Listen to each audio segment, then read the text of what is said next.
안녕하십니까? Good afternoon, everyone. We're having the online international seminar for commemorating the 70th anniversary of National Gugak Center titled Asian Court Music and Dance Issues of Transmission. We are providing the Korean and English interpretation through the YouTube channel. This international is to promote international exchange between and amongst the East Asian relevant agencies to transmit court music and dance. And let me remind you, the copyrights of the conference lie with the National Gugak Center. Unauthorized use of presentation materials, image, and videos may infringe upon copyrights, and secondary distribution and processing of the content is prohibited.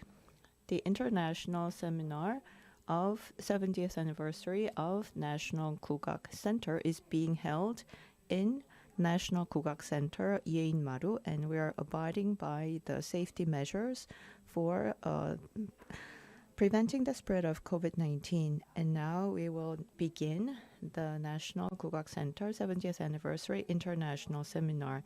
Before we begin, I would like to invite Director General Kim Young-un of the National Gugak Center for opening remarks.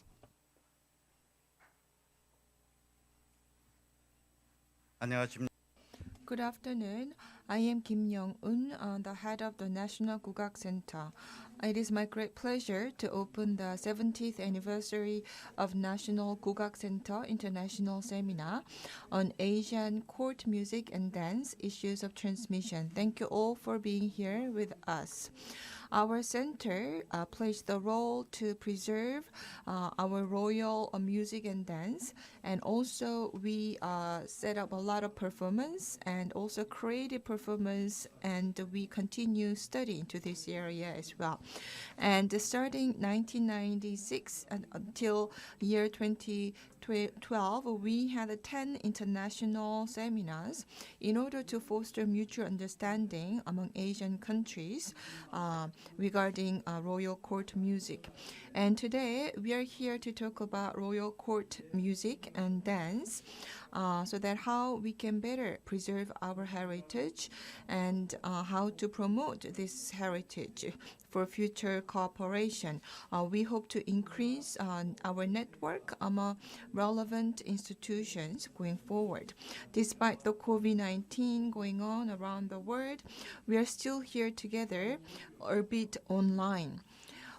We are represented by 6 countries here: Korea, Japan, Okinawa, Brunei, Cambodia, Thailand, Vietnam. We have scholars here and theater organizers and artists themselves as well. We are going to talk about how important culture is for the growth of Asia. I want to thank all the scholars and artists who are here as a discussants, speakers, and moderators. And also I want to thank Professor Uemura Yukio from TUA, and also Director Park Won-mo from UNESCO ICHEP. And also I want to thank Ms. Hong Sung-yeon from the Asia Culture City Task Force for helping us to put together today's seminar. I hope that today's seminar will be a great forum to discuss on Asian royal court music and dance. Thank you very much.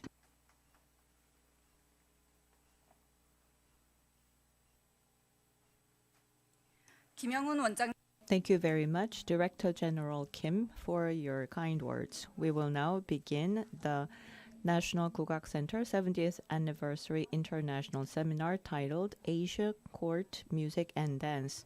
The first session deals with Northeast Asian Court Music and Dance. As the moderator, we have Professor Ji-san Lee of Sookmyung Women's University. Hello, everyone. I am Lee Ji-san from Sookmyung Women's University. I will be moderating over this session, which deals with Northeast Asian court music and dance. So we will listen to presentations by Korea first, and then Japan, and followed by Okinawa. Before we listen to the presentation, we will watch the video of National Gugak Center.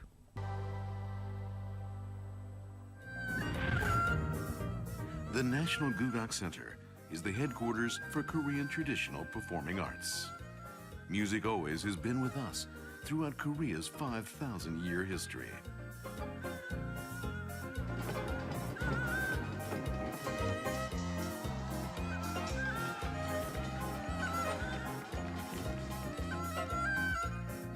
The spirit of Korean traditional music, the artistic expressions of our emotions, is very much alive in the various music and dances presented by the National Gugak Center.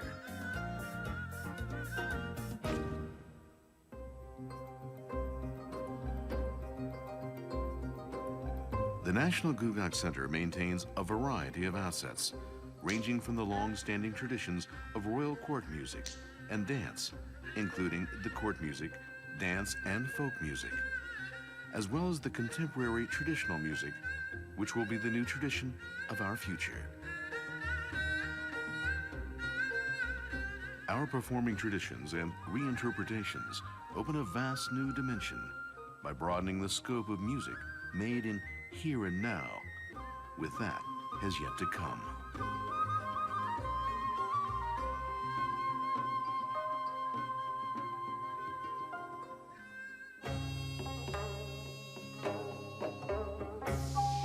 There are 4 exclusive and preeminent performing groups in the National Gugak Center. They are the Court Music Orchestra, Folk Music Group, Dance Theater, and Contemporary Gugak Orchestra. The National Gugak Center's outstanding artists feature the music and dances of the royal palaces, as well as the folk music that has been the part of daily lives of the common people.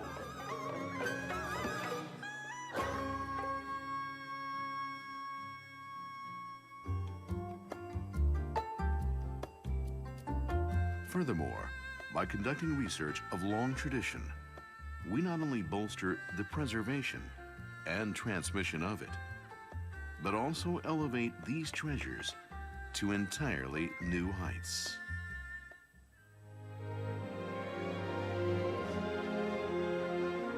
The National Gugak Center's history dates back to over 1,400 years ago as Umseong-so, the royal institution of the Shilla Dynasty. We strive to create the new tradition of arts based on the old and contribute to world culture.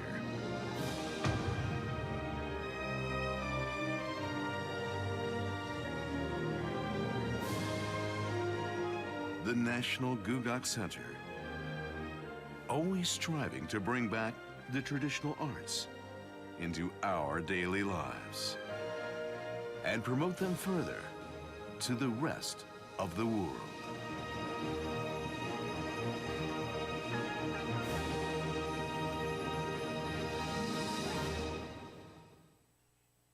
자, 그럼 발표 We will now listen to the presentation. The first presenter is from National Gugak Center. Ms. Inhwa Seo is going to present on Korean court music and dance. She has received her PhD degree from the Academy of Korean Studies, majoring in Korean arts, and joined NGC as a researcher in 1996, served as a president of Busan National Center for Korean Traditional Performing Arts in 2013. She led the Gugak Research Division of the NGC and is a member of the Intangible Korean Cultural Properties Committee of Seoul. Please go ahead. Thank you for the introduction. I am Inhwa Seo, as was introduced. Let me begin my presentation. In Korea, traditional music is called gugak, and the methods of gugak are various, and it also includes music and dance. And as for the court music, it was enjoyed by the noblemen, and they're considered 정악. And the court dance is called 정제. It means to offer talents. In 651, there was the institution Umseongsa in the Shilla dynasty, and we know from these records that there were court dance and music from ancient times. And in the Joseon dynasty, the Confucius philosophy of Seonglihak was used as a ruling philosophy, and that included music, which emphasized order. And in the regional offices, there were the noblemen and also the literary officers enjoyed the court music and dance. And we have the ancestral and ritual music, and there is hyangak and tangak. And we also have the ritual music that we have received from China, and we have the ilmu music, which is called aak. It is pronounced yawie in Chinese, and in Japan it is kakaku, and in Vietnamese it is nanak, and the details are different. Let me go over the royal ancestral ritual music in Jongmyo Shrine. It is to offer prayers to the royal ancestors. King Sejo created the music and dance such as 보태평 and 정대엽. 보태평 is to praise the civil achievements, and 정대엽 praises the military achievements. And percussion and wind music is used, and there are songs and ilmu that are used. It was designated as important intangible cultural heritage in 1964 and was inscribed on the UNESCO's list of intangible cultural heritage of humanity in 2001. And you're seeing the pictures of the instruments for the sajik and munmyo ritual music. This is different from the 종묘 ancestral music because sajik is offering prayers to the gods of grain and soil to wish for a good harvest. And as for munmyo, it is to offer prayers to Confucius and his disciples. So different from the royal ancestral ritual, ayak is used, and it was descended from the Song dynasty, and King Sejong has based it on the Wian dynasty to produce the notes, and the instruments used are mostly aak. So that's the difference. And the subjects for the rituals have their own songs, and there's also the ilmu, which is the dance danced in rows. And we have the court music for other rituals, including banquet, and there's the hyangak led by the hyangpiri, 수제천, and 영산회상. And as for the 영산회상, it was, according to the Guide to the Study of Music in 1493, it was a Buddhist chant, but when it came into the Joseon dynasty, it became an accompaniment music for dance. And we have the music led by Tangpiri, and most representative is Yamilak. This was composed by King Sejong, originally a section of an epic poem, and this became an instrumental piece, and from this many variations derived. And as a third example, we have Tangak, two types from Song dynasty, and they are considered siwiye.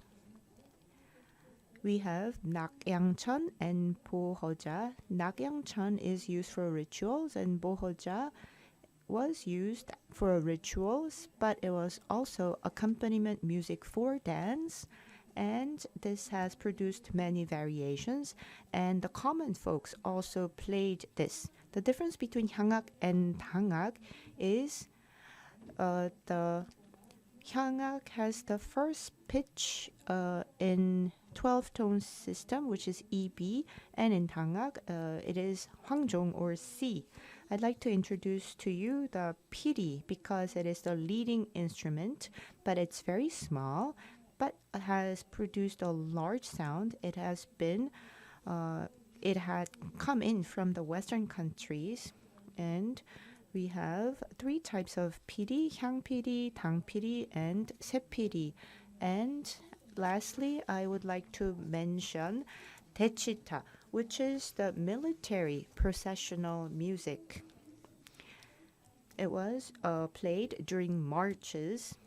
BTS also has a song titled Daechita, which was popular, and I think this became better known.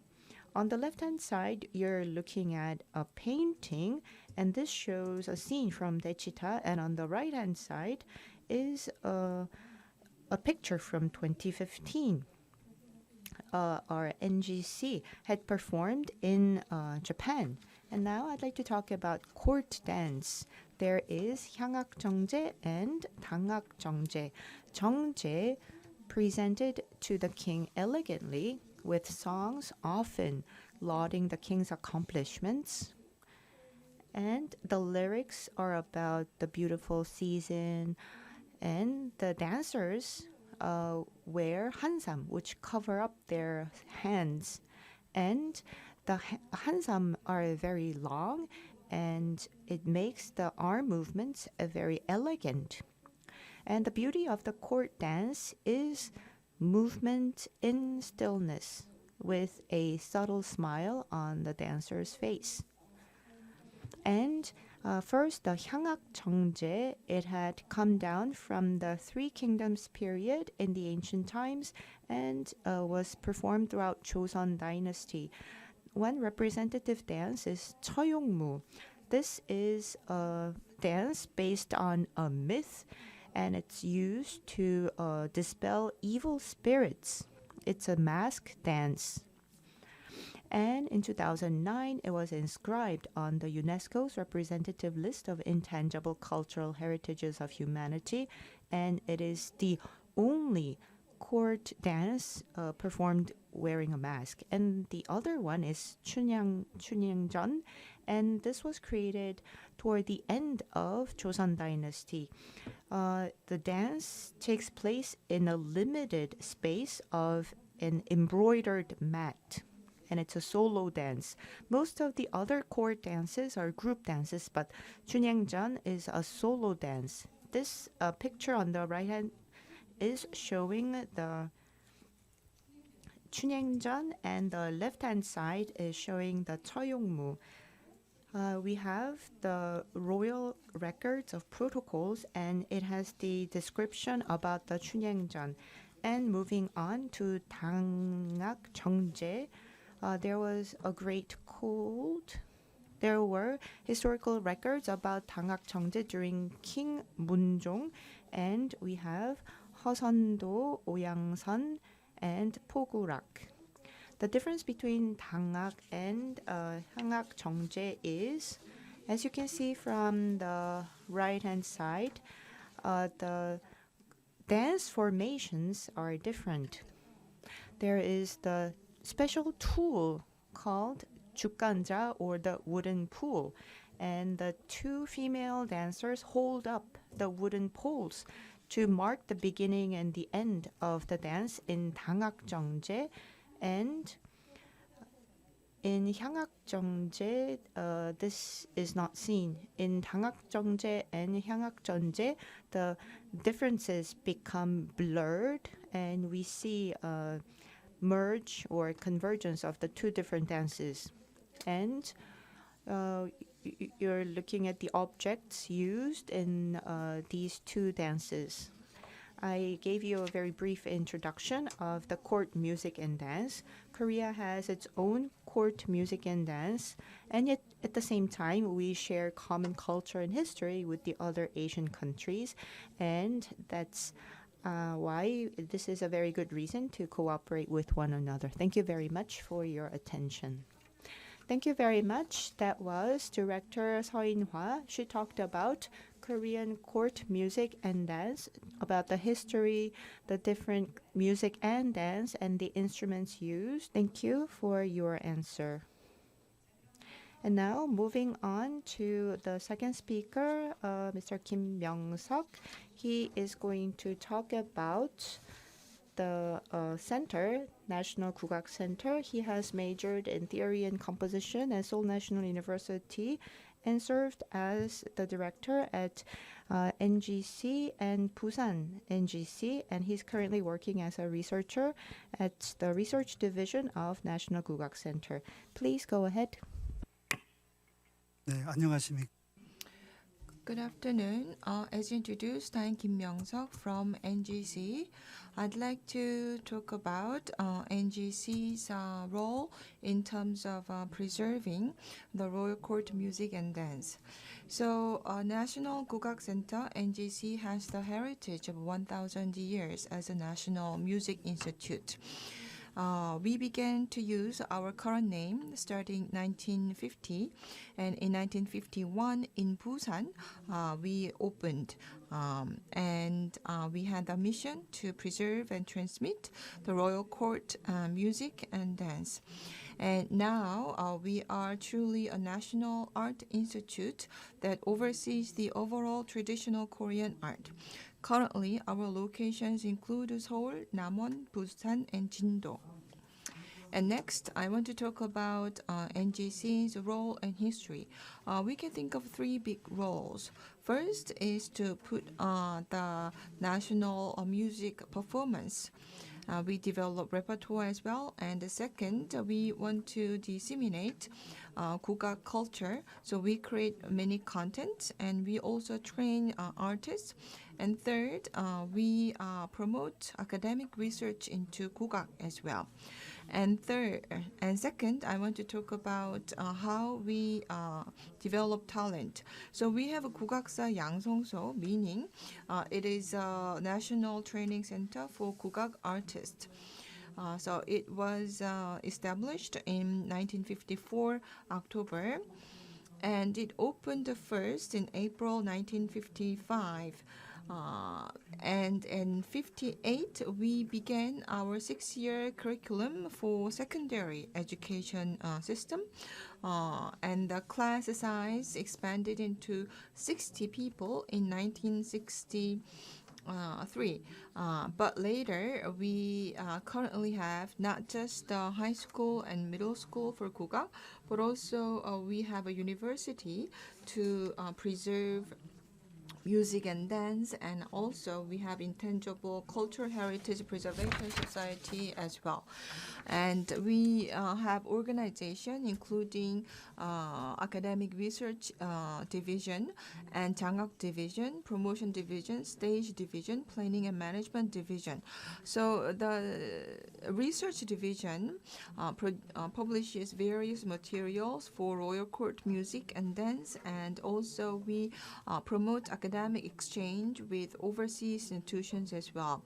And we collect and preserve various artifacts, and we also run an archive as well. So overall, we want to establish the research foundation. And Jangakwa division is basically to preserve and transmit royal court music and dance. So we plan a lot of performances, produces performances, and also we try to do a lot of restoration projects as well. For promotion division, we are mostly focused on developing educational content so that we can expand the audience base. And we also hold a competition to discover new talents. We have planning and management division. Here, we recruit and manage talent as well, and also the stage department supports various staff, equipment, costume, etc. And we have various performance venues. 예약당 that can seat 700 people, 우면당 that can seat 230 people, 풍류사랑방 up to 130 people, 연희바당 up to 800 people. And we also have various performance divisions as well. 정악당 is for royal court music, and also dance troupe as well for royal court dance. And we also have a folk music troupe as well. So regarding 정악당, basically it is for royal court music development and preservation.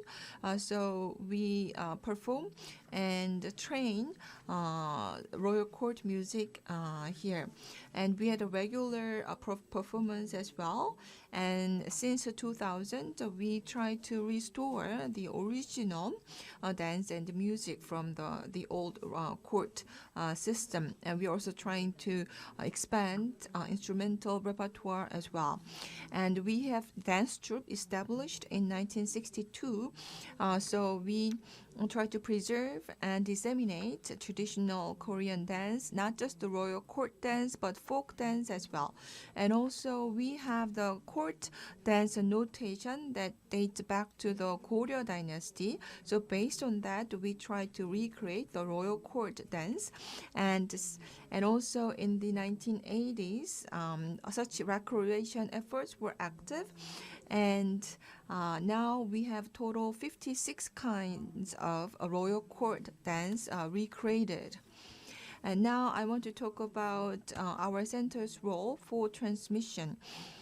So at the beginning, our focus was on performing, but we wanted to focus more on transmission as well. So we've been publishing Korean musicology material series regularly. So this is about the Gugak music and music sheet as well, but music sheet in the traditional form in 정간보 as well. So we've been also publishing music discs as well, starting 1972. And also we've been publishing royal court dance notation as well, and that became great foundation to preserve the royal court dance. Now I want to talk about cooperation and overseas exchanges. Overseas performance began in 1970 and later spurred by the 1988 Seoul Olympic Games and 2002 World Cup Games. We had more opportunities to perform overseas. And with the World Cup game co-hosted by Korea and Japan, we had a performance going back and forth between Korea and Japan, Seoul, Busan, and Tokyo and Osaka. And after that, we had a performance at the Frankfurt Book Fair in 2005. We performed the court banquet music then. And also we performed the royal ancestral shrine music in 2015 in France in the National Theatre of Chaillot. Starting 1996, international academic conferences began. And also, through UNESCO, we received a request from the Vietnamese government, and we participated in the Pyeongjong and Pyeongyang restoration project 기증을 하였습니다. to help to preserve the Vietnam Hue royal court music. In 2018, we hosted ICTM Mia Seoul. So we pursued Korean musicology communication and also advancement towards the whole world. And now, since the establishment of our center, we've been trying to preserve the royal court music, preserve the heritage, the tradition, but also to restore what has been lost and to promote our traditional music and promote international exchange as well. So to that end, we've been actively publishing materials and music discs as well. We also opened an artist training center, educational center as well.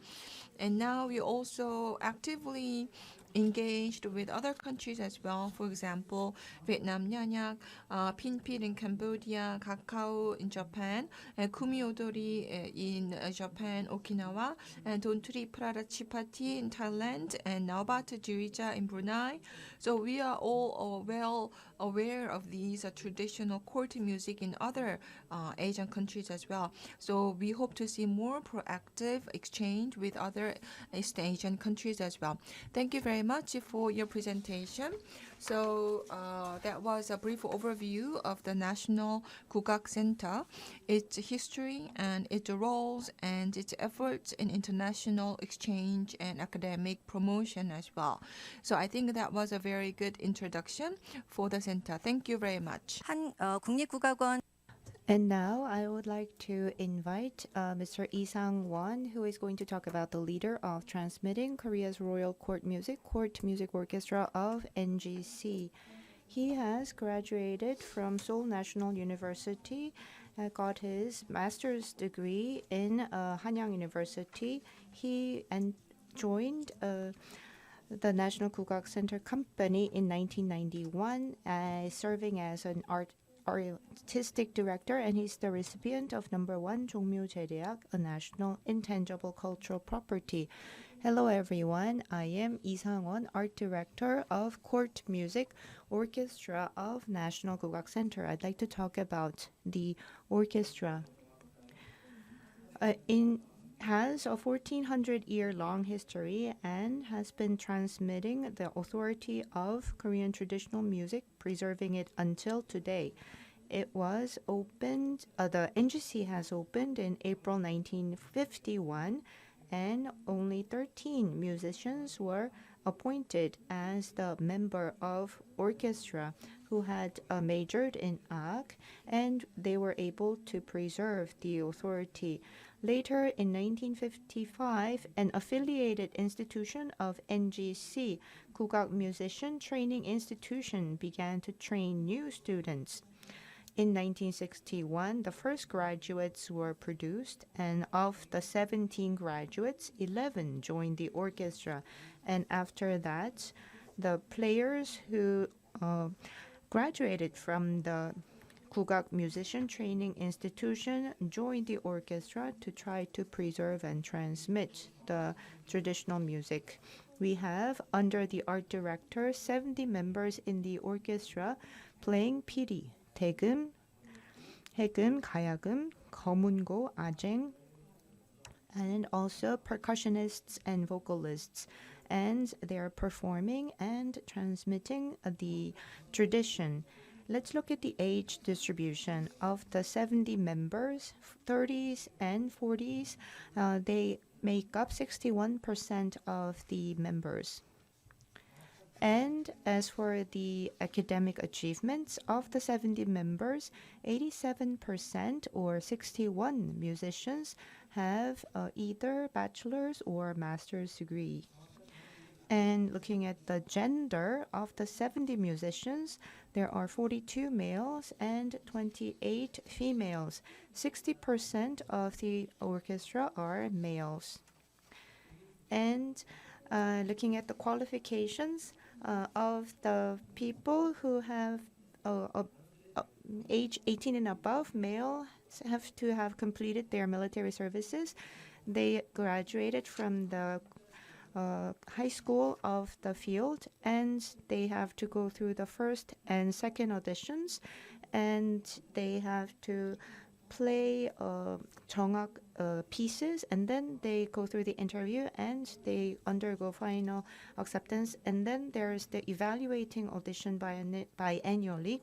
And the workday schedule is as follows. They work 5 days a week, Tuesday to Saturday, and their practice schedule is regular practice for 정악 from 10 to 12, and then rehearsals 1 to 3 in the p.m. and personal practice. 제례학 등 제례학과 And this includes various types of music, for example, royal ancestral shrine music and other royal court banquet music as well, and also 영산회상, 자진회상. So these are orchestral pieces and vocal pieces as well, 가곡 and 가사. So they also practice music that used at the royal ancestral shrine and also royal court, but also folk music as well. So the royal ancestral shrine music is being preserved by this performance. We have an annual regular performance as well, and also we sometimes put together special performances to try out some variation to traditional pieces so that we can expand the repertoire. And also the court music orchestra tries to recreate the traditional types of music that combines dance and music. So royal ancestral shrine music as well, and also the royal procession music as well, 궁중레약, and also and other royal anniversaries as well. I personally majored in 해금, and for over 30 years I've been the orchestra concert master for the court music, and also we want to focus on harmony because it's an orchestra music what we play. So when we have harmony, then we can create great music. No matter how beautiful the stage is set, if there is a discord among the orchestra members, you cannot produce beautiful music. So harmony is really important, and based on that, we will continue to produce great music for royal court music tradition, and we will preserve our heritage. And in 2013, we had a performance at the Gyeongbokgung Palace, and this picture is from that. And here we recreated a birthday anniversary, a birthday ceremony for a royal king, and this recreated ceremony was open to the public, and our orchestra played music, and this way we want general public to get to know better about their musical heritage. Thank you very much. Thank you very much for your presentation. So you talked about the court music orchestra, its history and its repertoire and its current philosophy and performance as well. You also shared about your philosophy for court music. So I have one question for you. So currently, not just the court music orchestra, there are folk music orchestra and also creative music orchestra as well. So with these new music troops, so what has been the changes to the court music orchestra? So the folk music group and more creative music groups, with these two new groups, we now take more professional approach to the music. So that helps us to expand our repertoire. And also when we recreate and reproduce our old repertoire, it really expands our horizon. And also the members of these new two additional music troops, they also take more interest in the royal court music as well. So we complement each other, I believe. Yes, more expertise, more professional. Thank you very much. So with this, we heard about the traditional royal court music and dance in Korea. Thank you very much. 다음으로 일본의 And now let's move on to Japan. As the first speaker, we have from Tokyo Gakuge University, Professor ENDO Toru. He has received his PhD in musicology from Tokyo University of the Arts worked as a research fellow at the Japan Society for the Promotion of Science, and has gone through lecturer at Tokyo Gakuge University and associate professor, and is in his current position. Please go ahead with your presentation if you're ready. Hello everyone. I am ENDO Toru from Tokyo Gakuge University. Let me share my screen with you.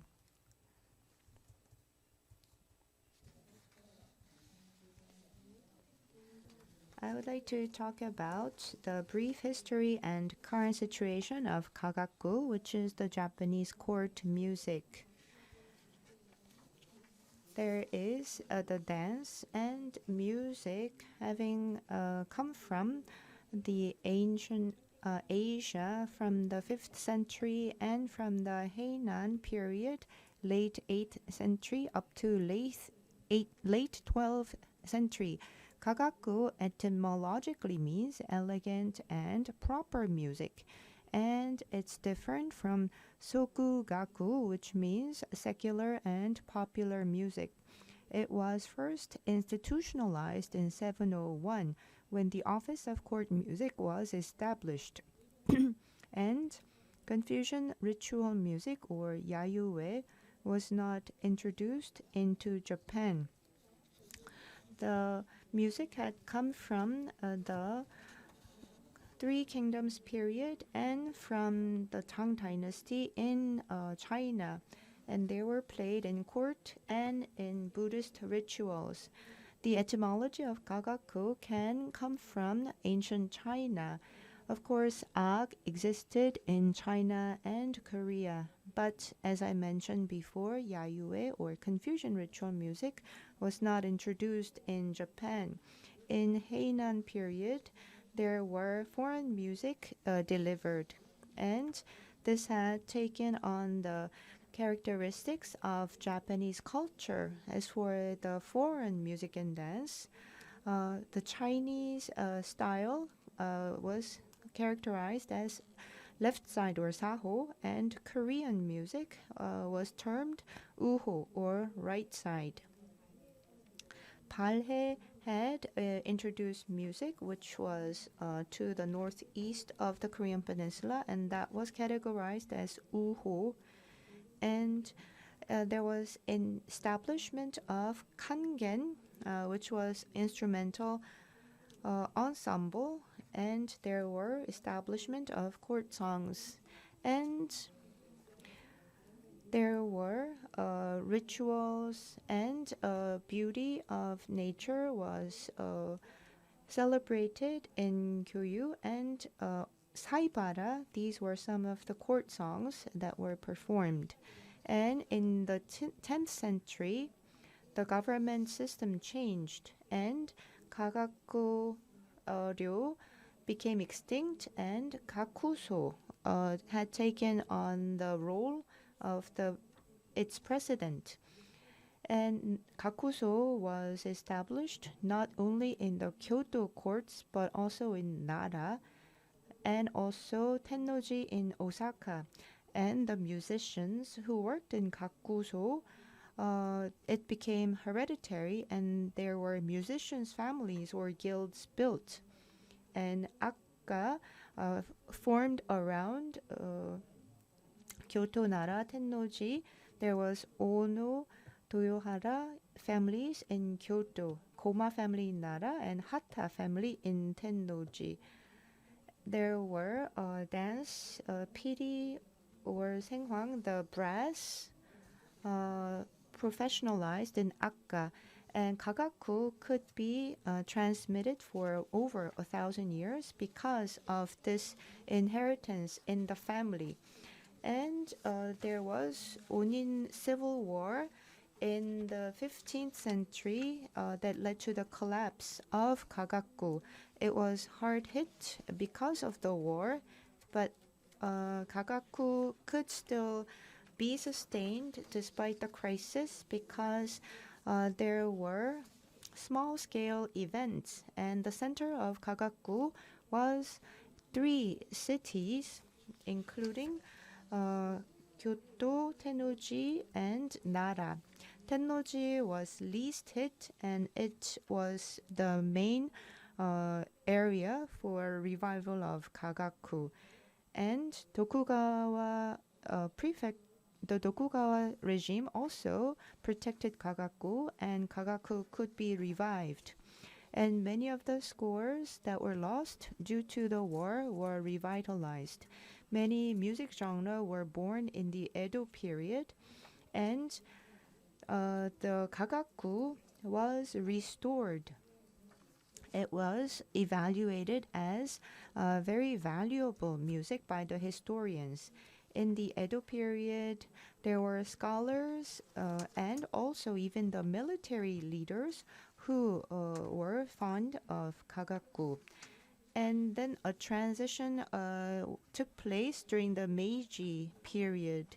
The capital city was moved to Tokyo, and a new era was opened.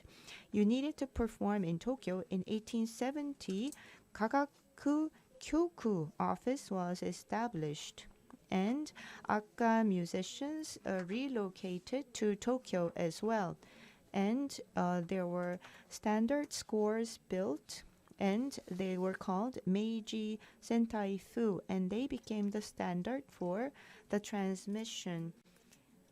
And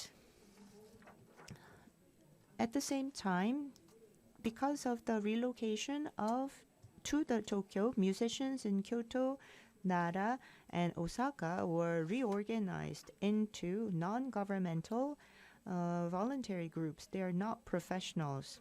And during the Meiji period, there was the Ise Jingu Shrine, which also became one of the centers for Kagaku transmission. And so Kagaku has been transmitted throughout history. There have been some changes throughout, but as for the genre of Kagaku that survived, Kuniburi no Utamai, Bugaku, Kangen, and Utamono. And the descriptions are all in the brackets. Let's look at one by one. Kuniburu no Utamai, which derive from ancient Japanese songs and dances. They're performed in royal rituals and ceremonies even to this day. There are Kagurata, Azuma Asobi, and Kumemai. Kagurata is an annual ritual held in mid-December. Azuma Asobi is held in the spring and autumn equinox. It's to pray for the spirits of the emperor and the empress, and Kumemai is the first rice offering ceremony by the newly enthroned emperor. As for Kuniburi Watano, a string instrument with 6 strings was used. You use fingers and a pick, and it is accompanied by the clapper called shakubayoshi. And secondly, bugaku, there is the samai derivation and umai derivation. Red is worn for samai and green is worn for umai. As for samai, it's accompanied by togaku ensemble. Gong and drums, taiko, shoko are used. And as for the umai derivation, it is accompanied by gomagaku. Gomabue, or a small piri, is used. In gomagaku, sho is not used. And as for percussions, a different type is used. But in umai, exceptionally, there are some music accompanied by komagaku. A large drum, a diameter of 2 meters, is used. And third, kangen. It's an instrumental ensemble. It is composed of 3 winds, 2 strings, and 3 percussions, tsukako, taiko, and shoko. On the front row is the percussion, in the middle string, and in the back is the wind instruments. On the very front on the right-hand side, a gakko player is the master who leads the performance. And every spring and fall, there's a public concert held at the Hall of Music Department of the Imperial Household, and the Shoryo ceremony is being held at Shintenoji Temple. And fourth, this is Utamono. It was originated from the court songs sung in the Haenan period. The folk lyrics are sung to the foreign-style melodies, that is Saibara, and Roy is reciting Chinese poetry. In the court, these are included in the programs for the spring and fall season. And as of now, kagaku is used as court music. It is used in court ceremonies, religious rituals of the shrines and Buddhist temples. And there are different bodies that are responsible for each. So kabuku by music department and shikibosku by the board of ceremonies. And kagaku, you go through a certain process and you're considered intangible cultural heritage, and there is the central organization for kagaku tradition, and many performances are held. After the National Theater was opened in the 1960s, there were performances held regularly up until now. And toward the end of the 20th centuries, as a minor, you could take kagaku classes in national universities. And kagaku major course was established in Tokyo University of the Arts. And you could become professional kagaku players. And of the laymen, there are some amateur kagaku lovers, but the awareness of kagaku is much lower, and this is a challenge to be overcome. Thank you very much. Thank you very much for the presentation. You talked about kagaku and its different aspects, and I think it was informative. I have a question for you. You were talking about the genre of kagaku, and you talked about the umu, which is derived from Korea, and the accompaniment music is Koreoak.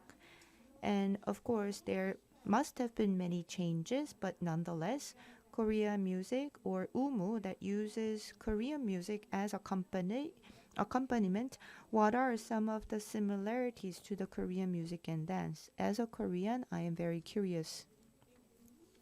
Thank you for the question. The gomagaku in umu and chamu, they dance to the melody. But as for umu, they dance to the rhythm. So that is the difference. And the rhythm is determined by the sannatsusumi, the instrument. Looking at the shape, it looks a lot like the Korean jangu or the two-sided drums. So it's a very rhythmic instrument, and I think that's the similarity with the Korean music. Yes, so you dance to the rhythm, and it is similar to jangu. So dancing to the jangu rhythm is similar to the Japanese dance that you mentioned. Thank you for the presentation. And now I would like to invite producer ISHIBASHI Mikio, who is working at the National Theater. He has gotten his master's degree in Tokyo University and has been working as a producer, producing concerts and events of Japanese traditional music. And now we will listen to his presentation. Hello everyone, I am Ishibashi. I'd like to talk about the role of the National Theater. When we talk about the relationship between the nation and the people and the arts, We have to promote the creativity of the people, and we have to produce quality pieces of work. And the National Theater promotes the development of artistic work and also protects and preserves the quality art. But as for the history of the protection, we do have that history, and so I would like to talk about our protection and preservation history as well. In the 19th century, the Japanese culture was open to the Western countries, and Japan built on the Western model, and there were destructions of some religious products, but a policy was formed to protect the national heritage. I underlined the key words: materials, architecture, historic site, natural monuments, tangible cultural objects, art objects. Many laws were written to protect these heritages. And after the Second World War, Japan's cultural policy underwent a huge change. And the intangible objects was protected. So from the 19th century, they had the national policy to protect heritage, moving from cultural and tangible and intangible. And after the war, they were able to protect the intangible object as well. And when we look at the time period, we see the differences. We have in 1882, the National Museum established in Tokyo, but the National Theater was only established in 1966, 84 years later. And looking at the protection of intangible cultural objects, it was to reflect the values of the 50s and the 60s. There were three things that were considered important, which has specific artistic value, and the other is historical importance, and third is which has regional features and the sector's strong characters. And these are the three guidelines in which to designate the intangible cultural objects. In the 1950s, Kagaku no Bunraku, Kabuki, Kumiodori were designated as national intangible cultural objects, and the National Theater was established after that. And Rakugo and other popular performing arts were not recognized as national intangible cultural objects until the 1990s. And Kabuki was performed in the National Theater in 1966 for the first time. In 1979, the National Engai Hall was established. In 1983, the National No Theater was established. And National Bunraku Theater was established in 1984. And in the National Theater, Okinawa was established in 2004, which you will listen to later during the Okinawa presentation. And as for the Kagaku designated theater, we do not have. The Tokyo National Theater performs partially Kagaku. That's the mode of operation. At the National Theater, these are some of the activities that are performed. There are three guidelines. One is performance of traditional art. Second is training of the performance. And third is research into traditional arts. As for Kabuki, these three policies are shared all by the National Theater. But as for Kagaku, unfortunately, of the three policies, National Theater is only responsible for a performance. Training and research activities are not done at the National Theater. As was mentioned, training is done by the Imperial Household Agency and Tokyo University of the Arts, and research is done by the University and Research Institution, and the National Theater does not have the resources for these two. As for performance of Kagaku, in order to preserve and transmit, there are 2 to 3 times performance in a year, and it is a high quality performance that can be only enjoyed at the National Theater. And these are the 4 principles for performances. One is the classics have to be handed down, and there is the introduction for beginners, and there is the third principle, you recreate the obsolete songs, and the fourth is contemporary creation based on tradition. And so based on these diverse activities, we try to appeal the beauty of Kagaku to as wide a audience as possible. With this, I'd like to conclude. Thank you very much. Thank you, producer Ishibashi, for your presentation. The National Theater has important roles to play. Thank you. And now I would like to invite the last speaker, BUNNO Hideak. We are going to have an interview. He is a member of the Japan Academy of Arts and is also the representative director of Junion Kai, which is a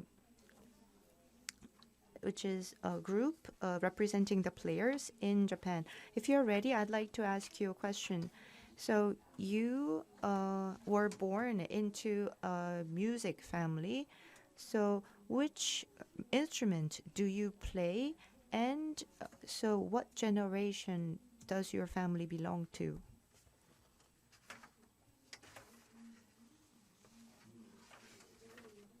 Hello, I am BUNNO. Thank you very much for the question.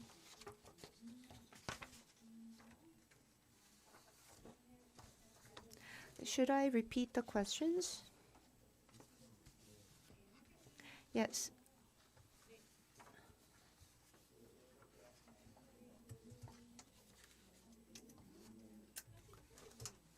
So I belong to the 44th generation of the family, and the first generation was Otsunomiko in the 7th century, and our family has continued to play the Hoang. Thank you very much. So it is quite alarming that you have such a long history. So I guess the royal family used to play Kagaku in the royal court. Is that the case?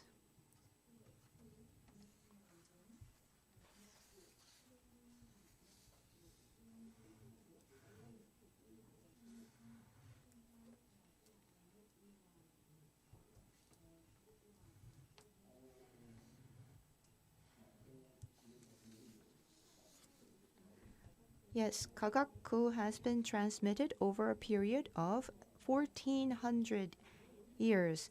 Otsunomiko is the predecessor, and the royals used to play Kagaku as well.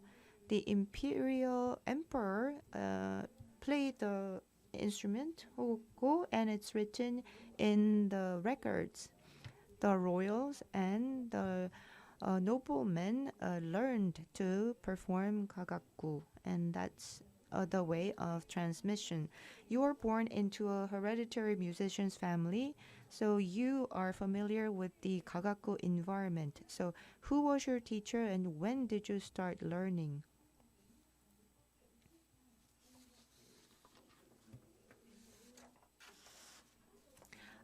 My grandfather taught me how to dance. So this is an old story. I think it was when I was 13 or 14 years old. My grandfather was a master of dance, and he was a very strict teacher. I was not treated as a child. I was treated as a very bad student, and his classes used to be very strict.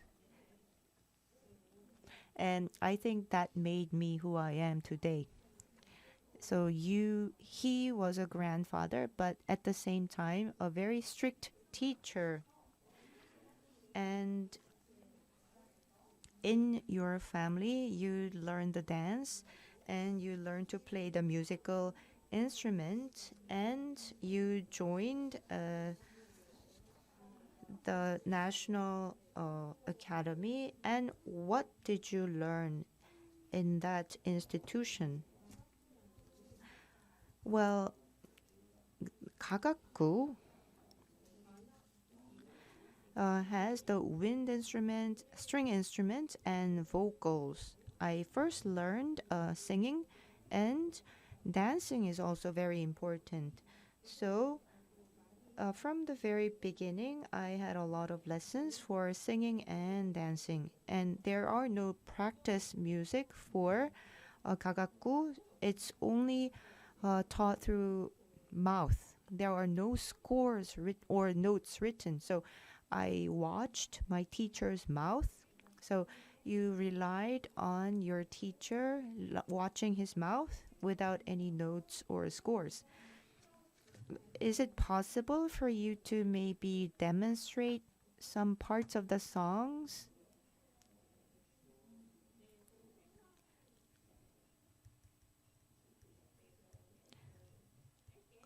I will sing for you very briefly.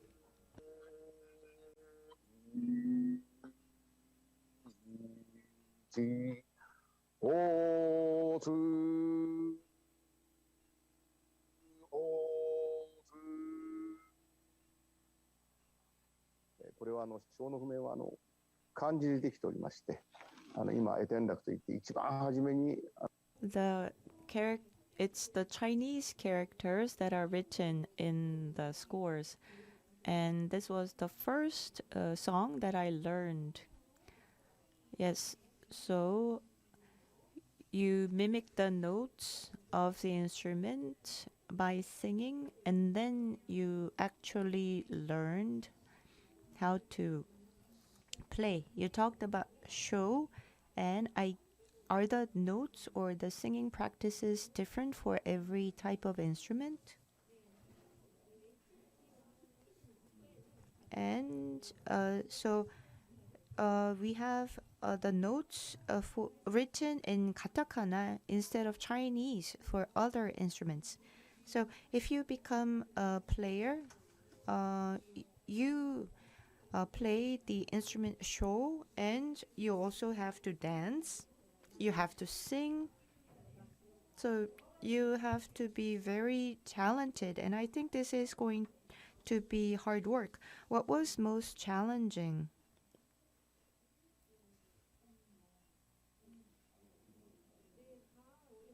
Well, everything was challenging and difficult. Singing, dancing, playing the instruments, all very different. Shoga is basic. So I practiced for 5 years, and then I moved on to playing the instrument. Shoga, or singing, is the most basic skill. And everything is music, so I practiced really hard. And as a result, I think I became who I am now. And how many musicians are there at the Japan Art Academy? There are about 25 members. It used to be 50 members. You have to have 50 members to be able to have a complete performance. Yes, thank you. Unfortunately, you have less members. You were born into a hereditary music family. Are all the other members all from music family, but are they from non-hereditary music families as well? As of now, it's only about 1/4 of the members that come from the music families of the past. This is unfortunate, but I think it's inevitable. The current members, they are the first member of their families to practice this music, and I hope they will be the first in their families to transmit Gagaku. And through their efforts, I think the tradition of Gagaku will be carried on. Yes, thank you. I think if musicians have the pride of considering themselves as the first member in their family to transmit Gagaku, I think that will be quite encouraging. Could you share with us the specific roles of the Japan Art Academy?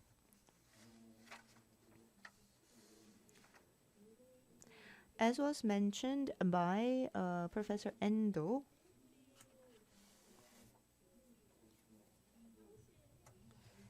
Gagaku used in rituals and royal events, these were quite important, and most time is spent Togaku, Tamaku, and there are newly formed genre in Japan. The academy has to be in charge of all these, so it's very difficult. So when there's a royal event, then you have to be responsible, and then there are other dances and musics that you have to perform in important processions. So Japan Art Academy is a royal academy, so I guess the general public do not have regular opportunities to enjoy your performance. Is there ever an opportunity? There are 2 performances each in spring and fall in the year, and we are open to public in only the fall season. So yes, very few opportunities indeed. I think the National Theater is putting up many more performances, and we are thankful. So you're saying your performance is open to the public only once a year. Then do they enter the royal grounds or do they go to the National Theater?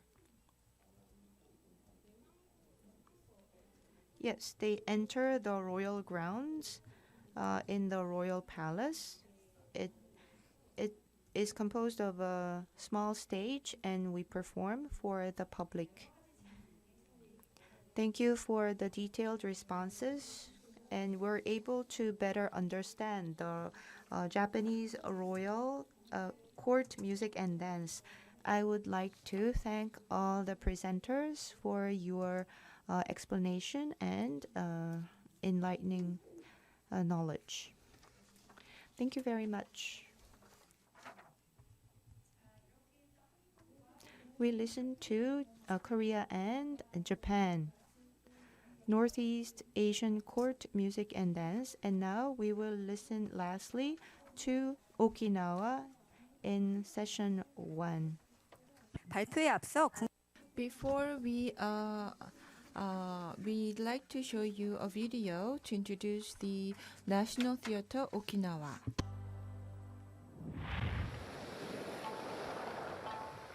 Okinawa is a place where the blue sea soothes the soul, a land filled with rich nature and history.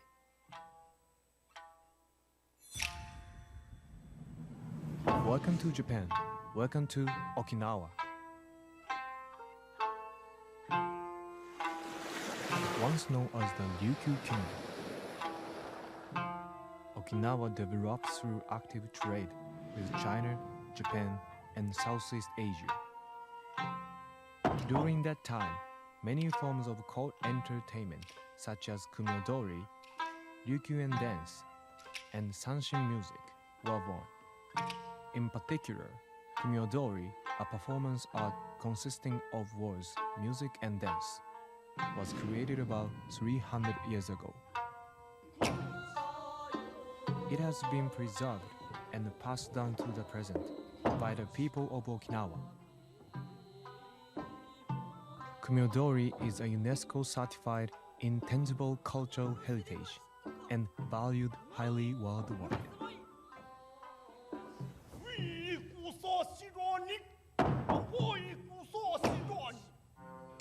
At National Theatre Okinawa, you can enjoy kumiodori and other traditional Okinawan performing arts on a magnificent stage.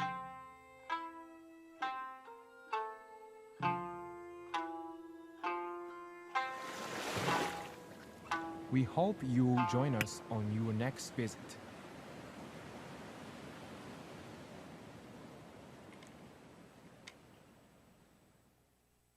자, 오키나와의 첫 So the first speaker from Okinawa is HIGA Etsuko, who studies the traditional music and received a degree in Hwa University, and also has been teaching at Okinawa University for a long time, and also serving as the head of the Okinawa City Museum as well.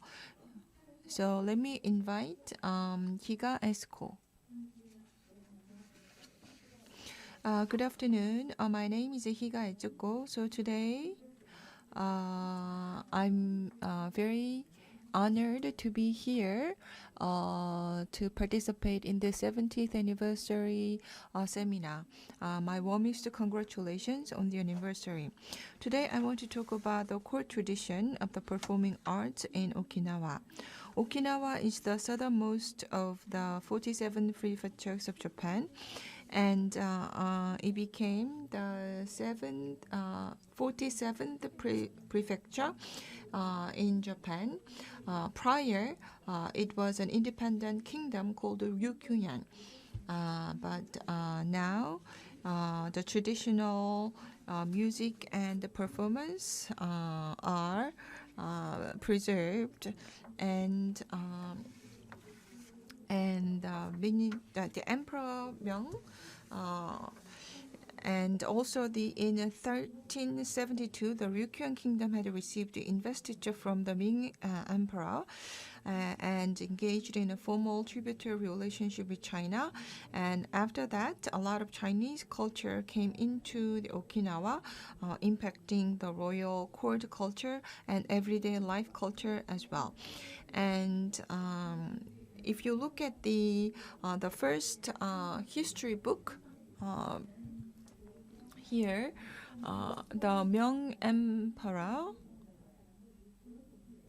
sent an envoy to Ryukyuan kingdom, and after that, Ryukyuan kingdom had a relationship with China, and we don't know specifically who constituted the envoy, but the envoy was sent from China to Japan, to Ryukyu Kingdom, and they had various impact on the music. For example, dangpiri and other wind instruments from China were imported into Ryukyuan. And also, particularly familiar for the UKN people is the three-stringed instrument. So it is actually sanshin. So sanshin is used to play various music. So sanshin is used here, and the sanshin music is now much improved during the kingdom, and it was used to accompany dance performance as well, and the common go and the other wind instruments were combined to constitute an ensemble music. So coronation and also Chinese envoy banquets were the occasions for the music and dance. And after Ryukyuan kingdom came under the control of Japan, Satsuma and Edo had an envoy relationship with Ryukyuan as well, Okinawa as well. So there, another opportunity to perform Okinawa music and dance. And there are various types of music: isai odori, men's dance, and girls' dance. And in all the performance in the royal court were done by men, and the women's dance were actually played by male performers as well. And once Ryukyu and the Shokei king was instituted, and at the banquet, dance was performed. One person was designated to perform the dance. The name was Damakusu Chokun, and Damakusu Chokun created theatrical music. So the kumiodori came about. So that is how kumiodori was created. Kumiodori literally means combination dance. So it consists of music and dance and dialogue based on a special rhythm of traditional poetry. And after that, kumiodori became performed regularly and also incorporate a lot of legends of the Ryukyuan kingdom. So there are about 60 pieces known to the present. And in 1879, the Ryukyu kingdom was formally annexed to Japan, and now it became Okinawa prefecture, now 47th prefecture of Japan. So the performing art of the Ryukyuan court lost its stage. However, the people who used to perform these music and dance, they moved to other areas, other regions, and then continued their performance. So that's how this culture, this heritage was preserved. And now there is a theater as well for kumiodori. So professionals are still there performing arts, and also they are training next generation musicians as well. After World War II, Okinawa was briefly under the control of the U.S. Military forces, but again it restored as a prefecture of Japan. And after that, kumiodori and other royal court music and dance from the Ryukyuan kingdom were designated as the intangible cultural heritage of Okinawa, and also as an important cultural heritage of Japan as well. And in 2009, it was considered and designated as important national cultural heritage. And also the Ryukyu performers, they began to form their own society to preserve their art and to train the next generation artists. And also in 1999, there was a music department set up at the Okinawa University, and also Ryukyu art course was set up as well, and a National Theater Okinawa was set up as well, and also kumiodori training programs were instituted as well. So I think the next person is going to talk about the National Theater Okinawa as well. So he's going to cover the training program at the National Theater, and also is going to talk about the various preservation society and in Japan, and how the Okinawa Royal Court music and dance are being preserved and transmitted. Thank you very much. Thank you very much for your presentation. So you talked about the history of Okinawa and the royal court music and how it's being preserved and transmitted as well. Thank you very much. That was very informative.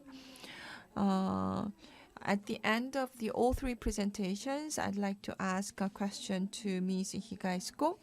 Next, let me move on to the next speaker from Okinawa, KAKAZU Michihiko. Director Michihiko is from the is an expert on Ryukyu dance and kumiodori. Are you ready? So if you are ready, then we'd like to hear your presentation. Thank you very much.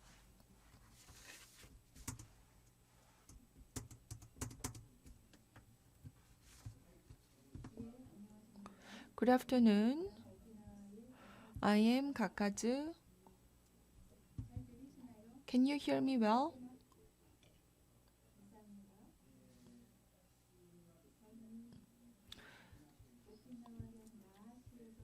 I was born in Nashi in Okinawa, and I am very much interested. I was not born in a traditional artistic family, but even at a young age, I took interest in this area. So the Ryukyu court music and dance performance has been my lifelong passion. And also, I'd like to briefly talk about the royal court music. The Ryukyu royal court music and art. We can think of three things at high level. So one is classical art. classical music, classical dance, and kumiodori. So kumiodori is a separate genre. So this is a theatrical piece. Music, dance, and kumiodori. So these three constitute the Ryukyuan Kingdom Royal Court. And today I want to talk about Ryukyu dance and kumiodori. So Ryukyu dance, as you can see here, there are separate sub-genres as well. For example, elders dance, and wakashu odori, boys dance, and onna odori, women's dance, nisai odori, young men's dance, and ujikumi odori, a pair's dance. So let me show you a video per genre. So this is a ryojin odori. So this is kind of part of a celebration ceremony. So this is to celebrate the elders' longevity. So the elders dance. So this is to celebrate longevity, prosperity, and good harvest during the royal dynasty. When there was a national visit, diplomatic visit, then this was performed. And even present days, this is a very well-known piece in Okinawa, and for various celebratory occasions, ryojin odori is performed. Next is wakashu odori. So this is a dance by a young boy. Wakashu means a young boy before reaching adulthood. So, but this is still a part of the royal court dance. So it means a young boy from high-ranking family comes out and dance this. So as you can see, the costume is very colorful, and the makeup is also very colorful. And next is onna odori. This is played by girl and accompanied by traditional Ryukyu music as well. Typically, this is a slow dance. And this is a very elegant and representative dance of the Ryukyu dance. Traditional costume, as you can see here from Ryukyu, it's called the ringata, bingata, and it's very colorful and beautiful and elegant. Onna means woman, so it is meant for women. But for public performances, it's performed by male dancers. So here the male dancers play the role of women, but still they were not allowed to play in a too feminine way. So it is kind of elegant, but still kind of strong dance moves that you can see here. Next, nisai odori. So nisai odori is by a young man. So this is kind of a formal wear for young men. And so here the dance moves, as you can see here, very masculine, very strong, and also it's accompanied by songs. So it's a song and the lyrics, a song of 30 notes. Are used for all the previous genres, but this nisai odori is accompanied by much simpler music, music of 4 to 5 notes. So this is very masculine and active, as you can see. Now let me talk about kumiodori. So this was first performed in 1719.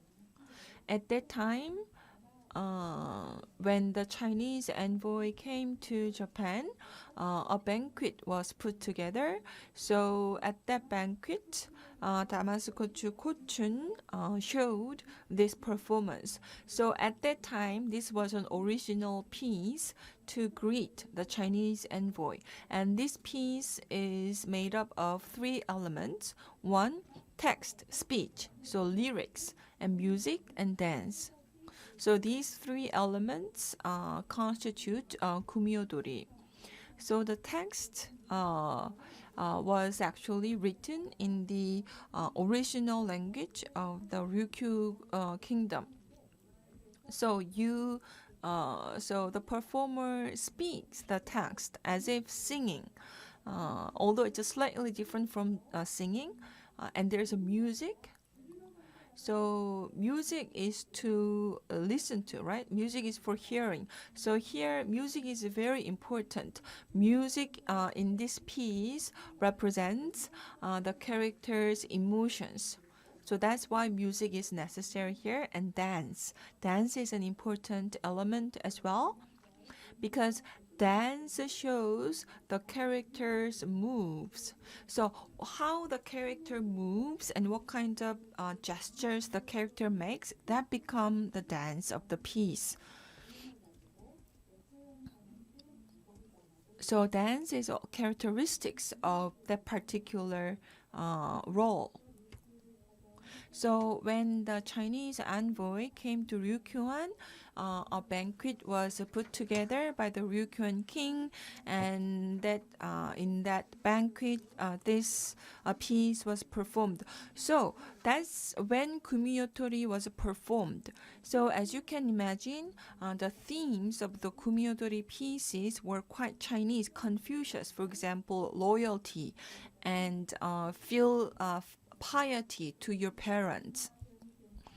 And after Ryukyuan kingdom became Okinawa prefecture, these culture became more popularized, and so took on a more popular element and a contemporary feel to it as well.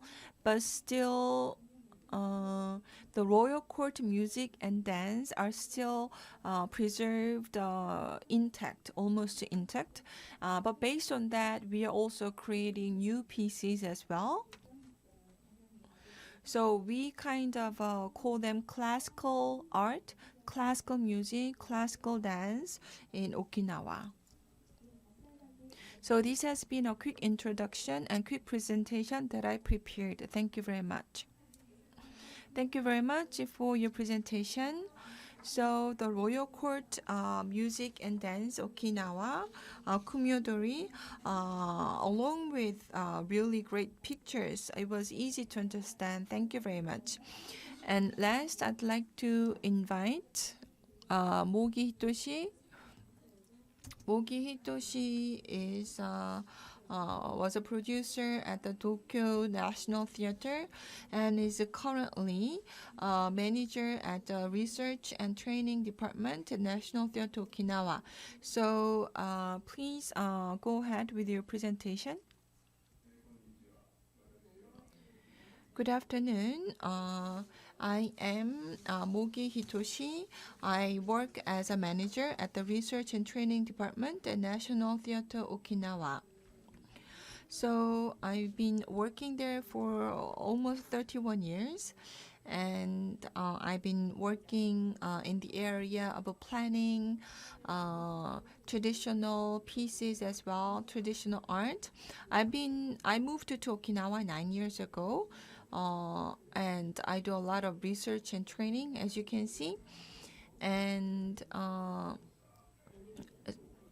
also conduct research about Okinawa artists. Now, let me first introduce to you briefly about the National Theater Okinawa. So it opened in 2004, January. So it is a venue for traditional art in Okinawa.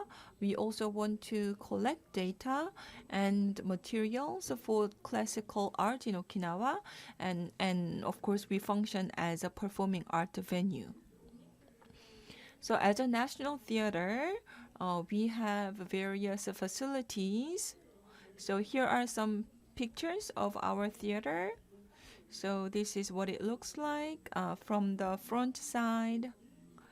So, and around the building, there is a concrete structure surrounding the building. This is actually made of a bamboo tree. So it's a bamboo tree wall. So in Okinawa, the traditional houses are made of bamboo trees because bamboo trees allow wind to pass through well. So we took that traditional element in our architecture. We have a large theater and small theater, and both theaters are connected by this lobby. And this picture is the large theater. So second floor, this is a view from the second floor, and it can sit about 630 people. And the stage is kind of protruded into the audience. As you can see, Kumyodori and Yukio and other performances require this kind of stage. So we designed the stage like this. And this kind of stage was used in old age, in the traditional court. This is a small theater. It can sit about 250 people. So this is a view of the stage from the audience. Here we perform music. And also we host a lecture series as well. And this is a training room. So this is a large training room, practice room, and it has the same size as a large theater so that trainees can get used to performing on the actual stage. So this is a small practice room. So this is it. We have many small practice rooms like this. So as you can see here trainees can practice their instrument. And also actors can practice their dialogue, and also it can be used as a class for class as well. So we perform kumyodori and ryukyu dance and Okinawa shibai is plays, and also folk arts as well, and also other APEC region folk art as well. So mostly we host traditional art. But we also host contemporary pieces as well, contemporary pieces based on traditions. But we do not host Western traditional pieces. And training program.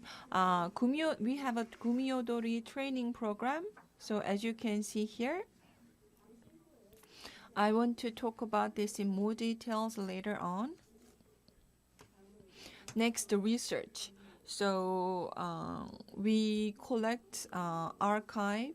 This is a study room or library. So here we collect all the materials for exhibitions, lectures, and publishings as well. So here there is a study room, research room, and here we produce various research papers. This is one picture of our exhibition room. So these artifacts are on exhibition. As you can see here, the lion mask. A performer would wear this to perform lion dance. And here you also see bongsori. So it's a pole. It's a pole. It's a kind of a crop, staged crop. And the pole is used instead of real sword for performance art. So during the Ryukyuan kingdom, that was kind of custom. So you'd use a wooden pole to represent a real sword. So this has been a quick introduction of the theater. And now I want to talk about the training program for kumyodori performers. So kumyodori, as we mentioned, it's a traditional art in Okinawa. The training program began in 2005. So this year marks the 16th year anniversary. And so the year following the opening of the theater, we began this program. So the kumyodori preservation and transmission requires professional actors and musicians, of course. That's why we opened this training program. So really top performers are invited as teachers, and we also have a curriculum for the training. So this is a one scene from a Kumyodori piece. This is a play. So, but it combines music and dance. So it's very dynamic. So it's not like a static play. Again, this is a Shunshin Kaneri. It's another piece of a kumyonori. So here, this is a bell, and someone is now kind of suspended to the bell. So it's a very interesting scene of the piece. If I can zoom in. So it's a very active and dynamic scene. The education period, it's 3 years. So during these years, we do not recruit new trainees. So per class, we select 9 to 10 students per cycle, so to speak. And up to now, 48 students have graduated. And this is the training schedule from Monday to Thursday, from 9:30 to 6:30 to 9:45. And there is a summer vacation and winter vacation. And trainees could be high school students, university students, or regular office workers. Now I want to talk about our curriculum. So again, this is the practice room that I showed you earlier. So practice room is now being used by our trainees. So here there are performers. So these are actors. So these are the teachers. So this is kind of orchestral practice. So for music. So this is a small practice room. So here you could have a one-on-one lesson or one on 2 or 3 lesson. So this is sanshin that we talked about. So this instrument is a sanshin. So sanshin is being taught. And also basic training, for example, like basic physical training, because you need to train your body to be able to make the dance moves. And also lectures as well. Lectures for texts of the theatrical pieces or production or performance in general, or appreciation, how to appreciate the performance. And also we host a field trip. So once you graduate the training program, then they can join the graduate society. And then they can, the society is called Shinokai. So it's a performance troupe. So here, as a kind of entry-level artist, that they can join the performance. So this is what I prepared so far. Thank you very much. Thank you very much for your presentation. Thank you so much for many pictures. I feel as if I were actually in the theater listening to your presentation. And the architecture of the theater closely incorporate the climate of Okinawa. So it's very interesting too. So we had 3 speakers from Okinawa. I have one question to Mr. Higa first. So Okinawa Royal Court Music and Dance, the Ryukyuan Kingdom had a relationship with China and also other regions of Japan. And also Noye mask and kabuki seem to have been an influence on your traditional art. So Damakchukotsun Kotsun. So Jokun Damakusuku, when he created Kumyodori, I wonder if he was influenced by Chinese music and dance or other Japanese music and dance. Yes, he received some influence. So Damakchokotsu Jokun went to visit Kagoshima and Tokyo many times. And also he performed in front of the shogun of that time many times as well. So Tamakushoku is known in Kagoshima and Tokyo as well, and performed in Kagoshima and Tokyo during his time as well. So during his visit to Kagoshima and Tokyo, I'm sure he had a chance to see other kabuki theater performances and no performances as well. So I'm pretty sure Tamakusuko were influenced by these arts as well, and that's how kumyo-duri was created as well. And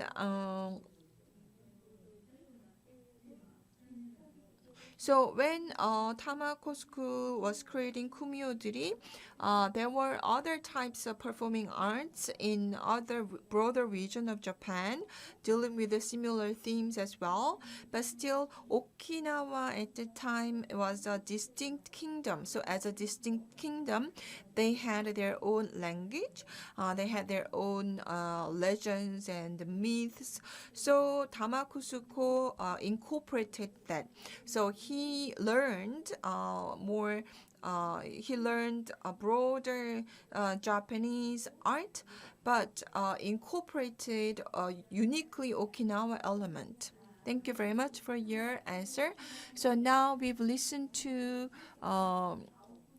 9 presentations so far covering Korea, Japan, and Okinawa. So with this, we'd like to conclude our first session, East Asia Royal Court Music and Dance. Thank you very much. 첫 번째 세션을 I would like to thank Professor Lee Ji-sun, the moderator, and the participants from Korea and Japan. And now we will move on to the second session of this international seminar. The session will feature Southeast Asian court music and dance, and as the moderator we have Professor Yong-sik Lee of Cheonnam National University. Hello everyone. In the second session of the international seminar commemorating the 70th anniversary of National Gugak Center, we will be dealing with the Southeast Asian Royal Court Music and Dance, and I am the moderator, Professor Yong-sik Lee of Cheonnam National University. We'll be listening to the presentations by Brunei, Cambodia, Thailand, Vietnam, in that alphabetical order. We will look into their court music and dance. The first presentation in this session will be by Brunei. Before we listen to the presentation, let us look at the video on Brunei dance.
네, 브루나이 Yes, that was a video about the Brunei dance.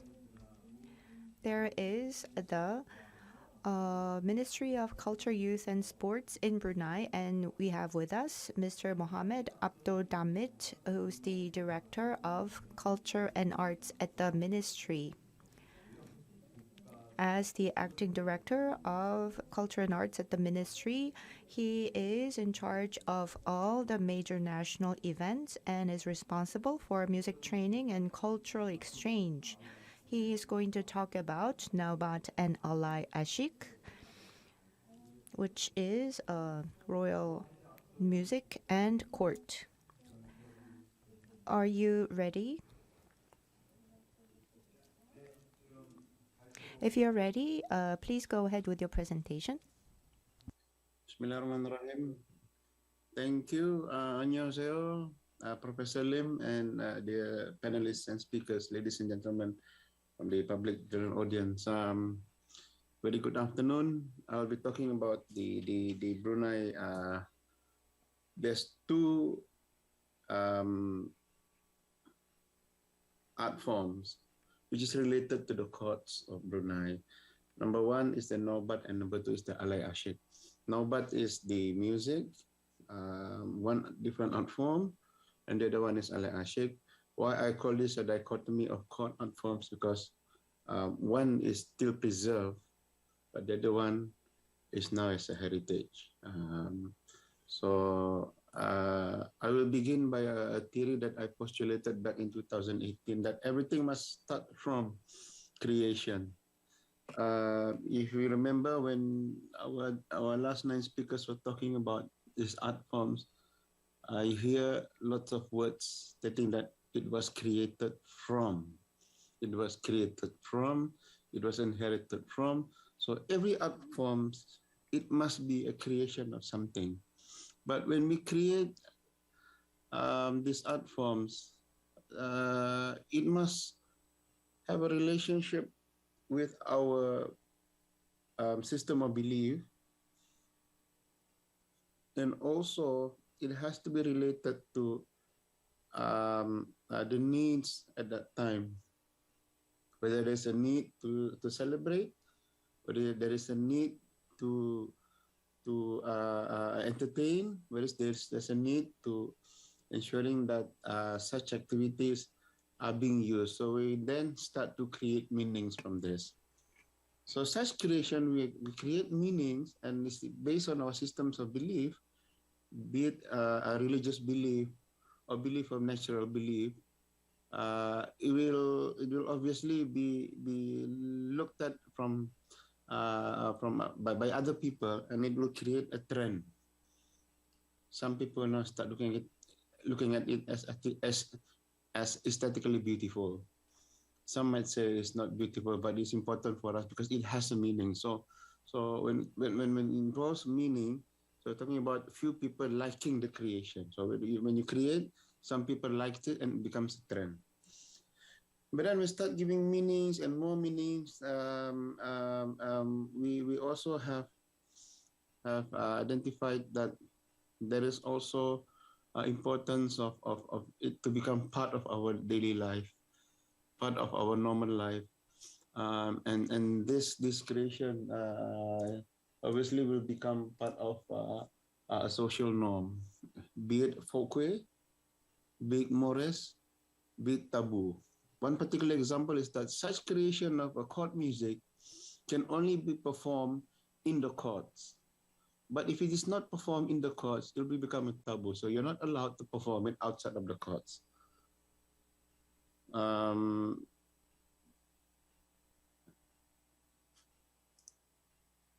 So it has to be a social norm. It has to be accepted by the community, by the people, by a society.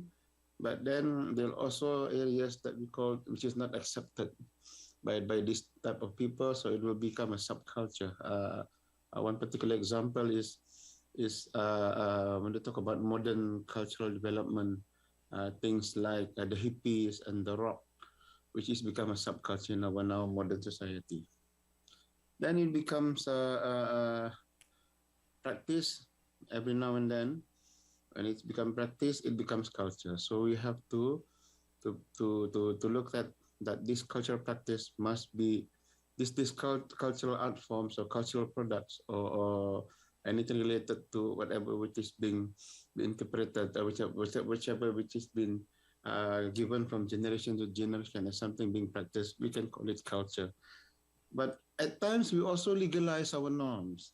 And this legalization is what we call a social contract. And in Malay, we call it the adat, which is the importance of having it in the society. This is a general consensus of accepting it, even though it is not written. It is codified. It is a rule that we must follow. So it's a social rule, which also when it is practiced, it becomes culture. But you remember this culture, it has to evolve due to interpretation and improvisation, then we start creating new ones. Another particular example is that with the addition of, when we started creating instruments, an example would be the double reed instruments. We are bound to use traditional bamboo-based instruments, but the reed itself is something else. We use the palm of a tree, but nowadays we have to improvise, we have to interpret because some of these materials are no longer available. So technology is part of the new creation. So we see now instruments of the royal courts, dance movement of the royal court, the importance of having a big stage with lighting whatsoever is a result of interpretation, improvisation. So this creation process is what I call a cultural process, cultural development process. And it has to be practiced. Why practice? Because if we do not practice, we cannot call it a cultural practice anymore. So it has to be practiced there in the society, in the system. I will relate this to political culture later. But what happens if we do not practice? If we do not practice, it will become a heritage, which when it becomes a heritage, we must keep. There are 4 elements of things that we need to create to keep, safeguarding it properly. The artifacts, the documentation, the archives, we recreate the performance, but at last we have to put it in our memory. And it does not become history because we are no longer practicing it. One particular example is for royal courts, which does not have any more royal courts. You do not practice it just for the purpose of having the court because it's no longer needed because the political culture, because the system of having the royal courts is no longer there. It has become a heritage, and now comes the importance of transmitting it through another way, through education or through, which I will talk later. So why I call it dichotomy, because based on the 2 practices of Abodh and ISHIBASHI, one is still practiced, but one is no longer practiced. So when it's no longer practiced, we have to do something about it to safeguard. There are many ways of safeguarding it.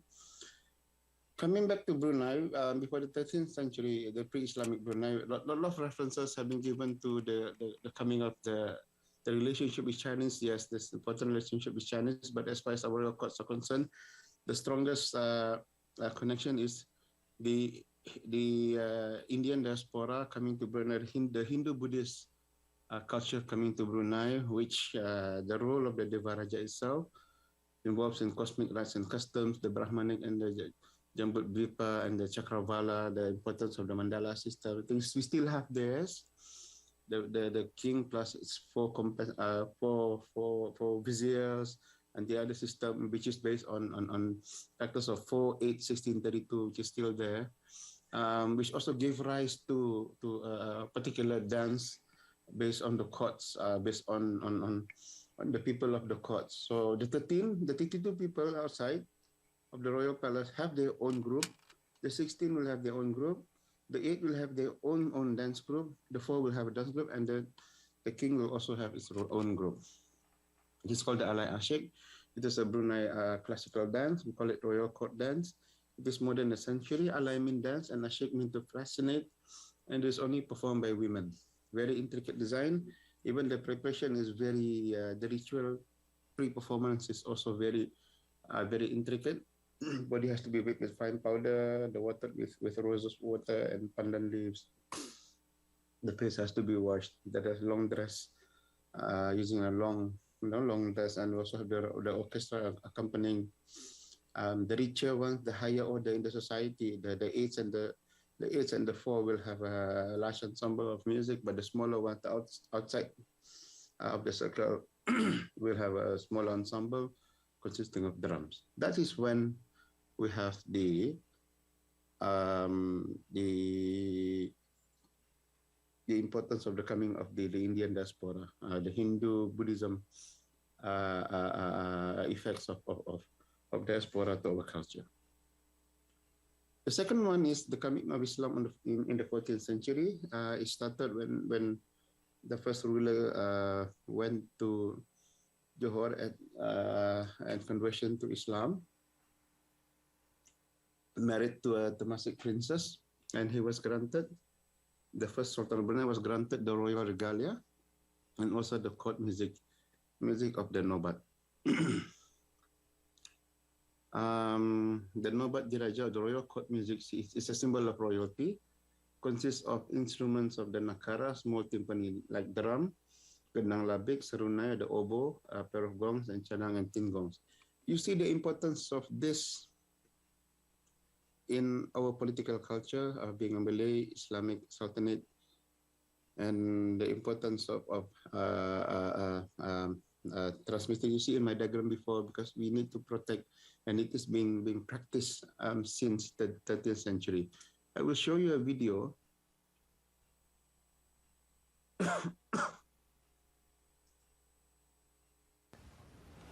Is there a sound? Upon arrival, His Royal Highness the Crown Prince was welcomed by Yang Amat Mulia, Pinggiran Deda Kshatriya Sahibun Najabah, Pinggiran Ana Haji Abdul Aziz bin Pinggiran Jaya Negara, Pinggiran Haji Abu Bakar.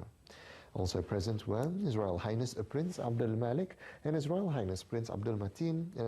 I'll reshare again with the sound, yeah?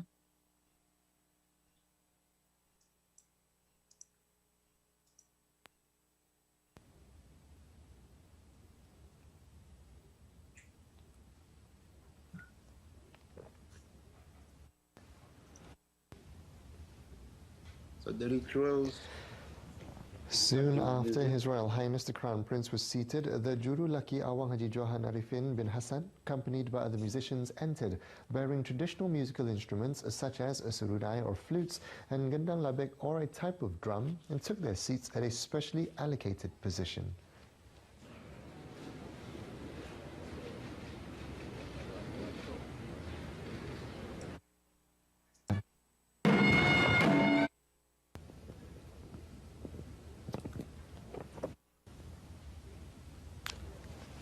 The beating of the nakara then commenced, followed by the playing of gendang labek, serunai, accompanied by agong and chanang types of gongs. The beating of the nakara was accompanied by a 21 cannon fire salute.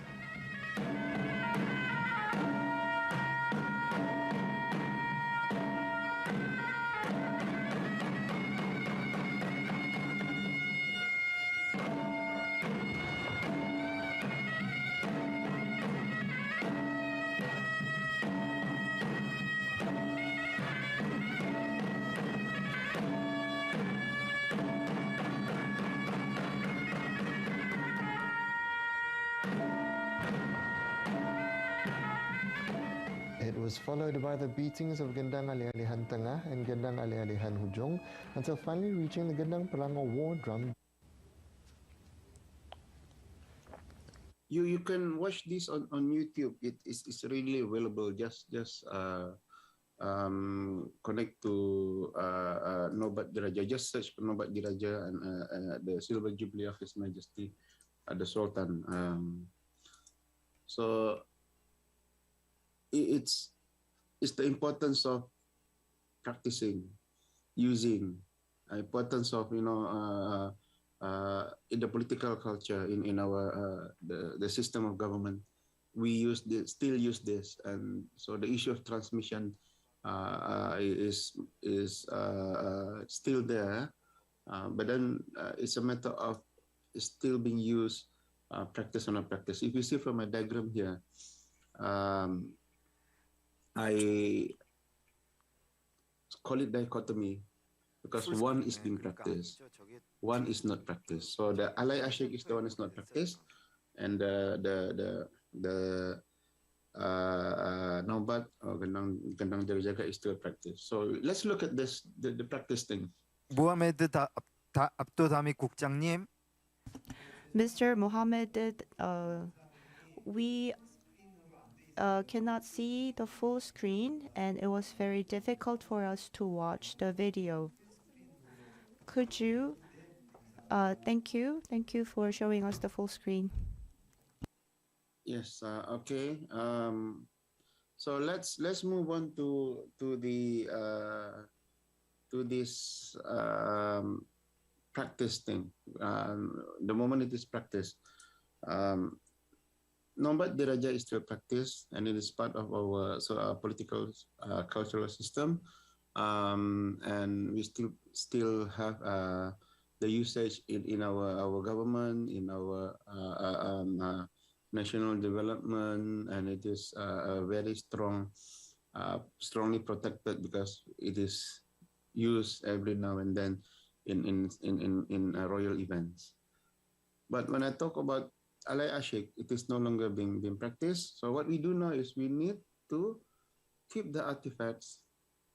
We also need to document, but we also need to recreate. And I see most of our performance center, like Gugak Theatre, National Theatre of Okinawa, and in Tokyo, this recreation is very important to tell people that once we have this, because we still have this in our royal courts, we have to show people that this is happening. We don't want it to become just a memory. We need to actually create it. So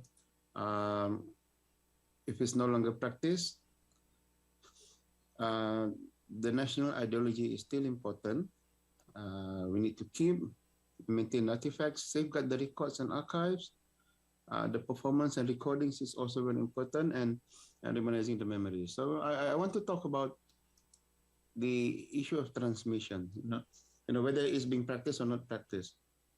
If it's practiced, that's fine because social practice is there. I remember a presenter from Japan who stated that he was learning it by heart, learning the singing by heart, learning it.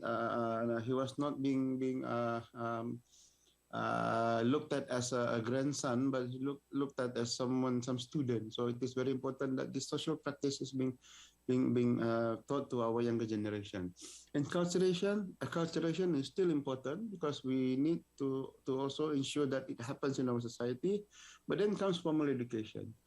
I wish to see that traditional music, courts music, be part of our formal education. Either it's from the curriculum side, either from the co-curricular side or extracurricular side. And I wish to see there are lots of competitions in for example, dance, royal court dance between schools to ensure that this tradition is still being learned and practiced. And the next one is the existence of training and skills development center. Cultural centers, performing arts centers are really good these days. Vocational and technical centers and higher education. I congratulate some countries who do have their University of Fine Arts, like Royal University of Fine Arts in Cambodia, and also Thailand. You have a very good faculty there, and also in Japan and Korea. Of course, you have very good university looking at traditional arts, especially the court arts.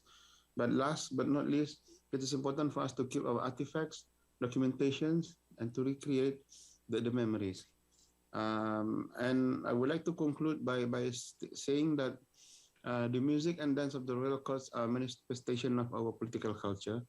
The continuity of transmission is when the cultural expression is being practiced. Otherwise, it is also very important. And we have all these means like UNESCO. In Islamic countries, we have ISISCO helping us to protect the heritage through different conventions. I still have a few more minutes. I would like to show you back the video that you've missed.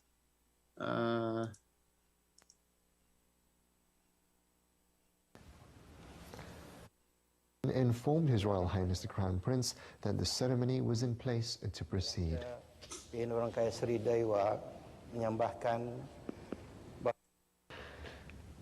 The Juru Laki Awang Haji Johan Arifin proceeded to the Patarana from the left-hand side to lift the nakara, a type of kettle drum, and bore it upon his head.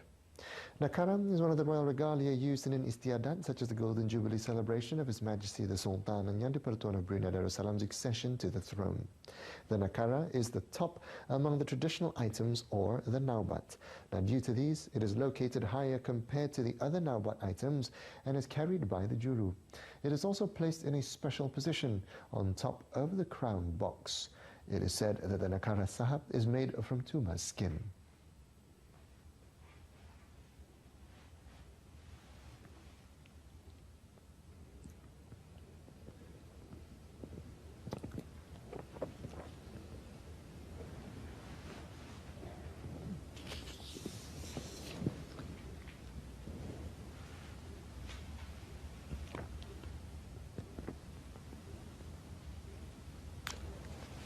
The beating of the nakara then commenced, followed by the playing of gendang labek, serunai, accompanied by agong and chalang types of gongs. The beating of the nakara was accompanied by a 21 cannon fire salute.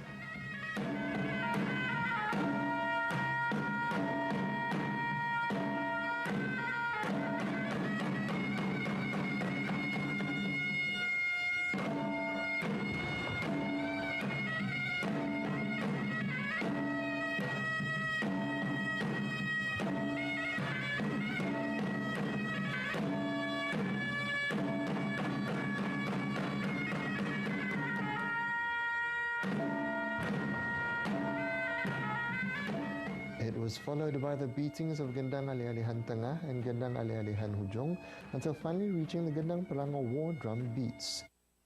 Thank you very much. I hope you enjoyed my presentation. Thank you. 네, 모함의 Thank you, Director Mohammed Abdul Damit, for your presentation. We still have some time left. I do have some questions for you. You just showed us Naubat Diraja, and there were musicians. Are they part of the royal court? Of course, you have the King of Brunei, who is the richest man on earth. Are the musicians members of the royal court, and do they perform Naubat Diraja in the court? Thank you very much for the question. The Naubat Diraja is performed. There are lots of different rhythms, beats, gendang jaga-jaga. There are still performance for certain events, but there are also some daily performances at the royal courts. And this is a court music which only be performed for the royal courts. As far as the musicians are concerned, yes, they are trained musicians, and they are also being given certain status. If you see the leader, he is wearing red, so he is somebody of the royal courts. He's given some tasks according to the color of his shirt and the type of clothing that he's wearing.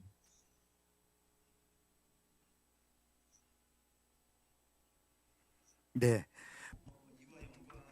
Yes, in relation to that, watching the video, as for Naubat Diraja, you use drums, and there are Islamic instruments, and it seems like the music is also Islamic style.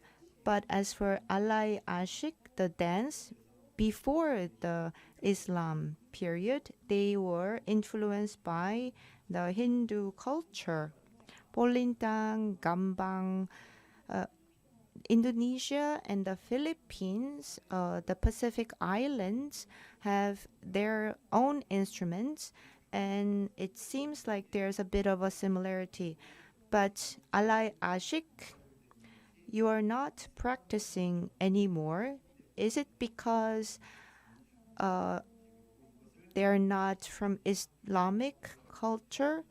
And you did talk about the need for recreation, for transmission. And how can you try to transmit and restore the Alai Ashik if it's from the Hindu culture? if you remember the diagram that I've told you, according to my theory, that there's always some element of interpretation and improvisation. We need to improvise based on the political culture, the economic and the socio-cultural effects that we have during the course of history. So as this dance is no longer performed, not because it's not Islamic, but there's always a recreation of this dance in certain activities. I'll give you one example. During the previous World Expo, we performed this. In our national activities, we also performed this. But it has to be some modifications. For example, the women has to no longer it will be half naked attire, but it has to be full attire. And some dance movement will have to be modified. But issue of transmission, because we still have our education system, and we put this in part of the dance competition between our dance group, and we also have teaching through our national activity through the Ministry of Culture. Talking about the gongs music, yes, of course, this area that we have within Southeast Asia, we do have similar instrumentation, because this pattern of interlocking pattern is part of our culture, part of our musical heritage here in Southeast Asia. But also very interesting to see that some of the dance movements, some of the hand movements still maintain. We call this the samba, but in other countries you call it in different names. But that is still the roots of an Indian dance called the Anjali Mudra. So this common heritage that we have, we still share, we still maintain, as long as it is in line with political culture, social culture, the needs for economic development, and also social cultural development. Thank you. 네, Thank you very much for the answer. Mr. Mohammed Abdul Damit from the Ministry of Culture, Youth and Sports. Of the Southeast Asian countries, I've never been to Brunei. I would love to visit your country and see for myself. Thank you very much. And moving on.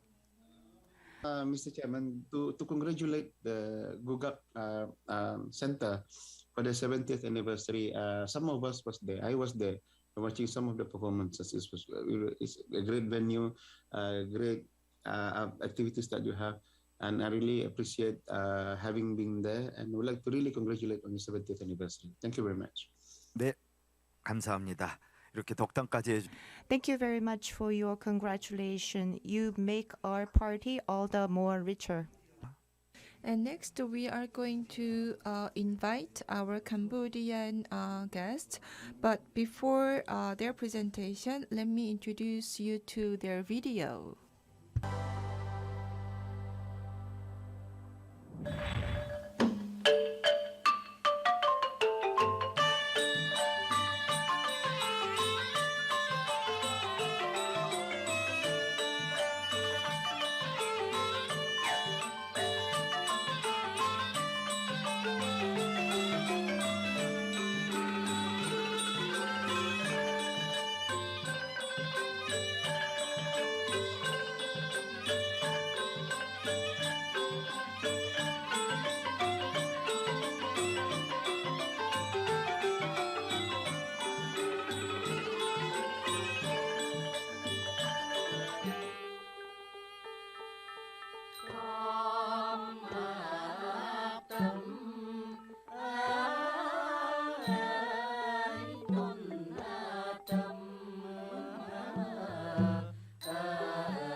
Yes, that was a video from Cambodia. The first speaker from Cambodia is the president of the Panashatri University, Sam Ang Sam. He's going to talk about the court music of Cambodia. Currently, he's an advisor to the Ministry of Culture as well. And also, he's published a lot of books on the Khmer culture as well. So he's a really authority on this issue. He's also chair of the APSC. Well, we have 3 speakers from Cambodia, so if you can keep your presentation brief, that will be really great. President Samang-san, please go ahead with your presentation.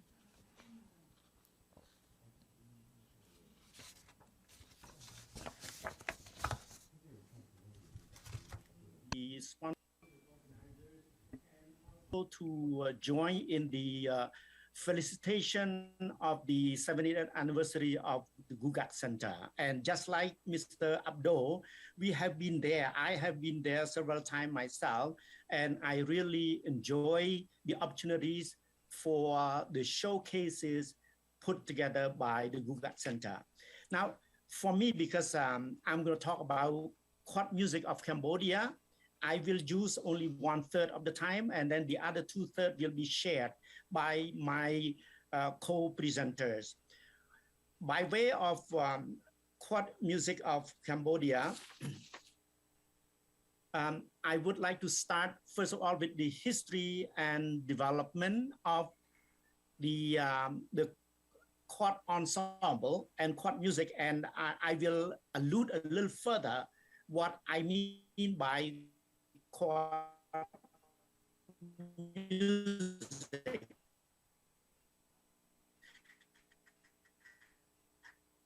Number 3, I will talk about context, brief conclusion to that.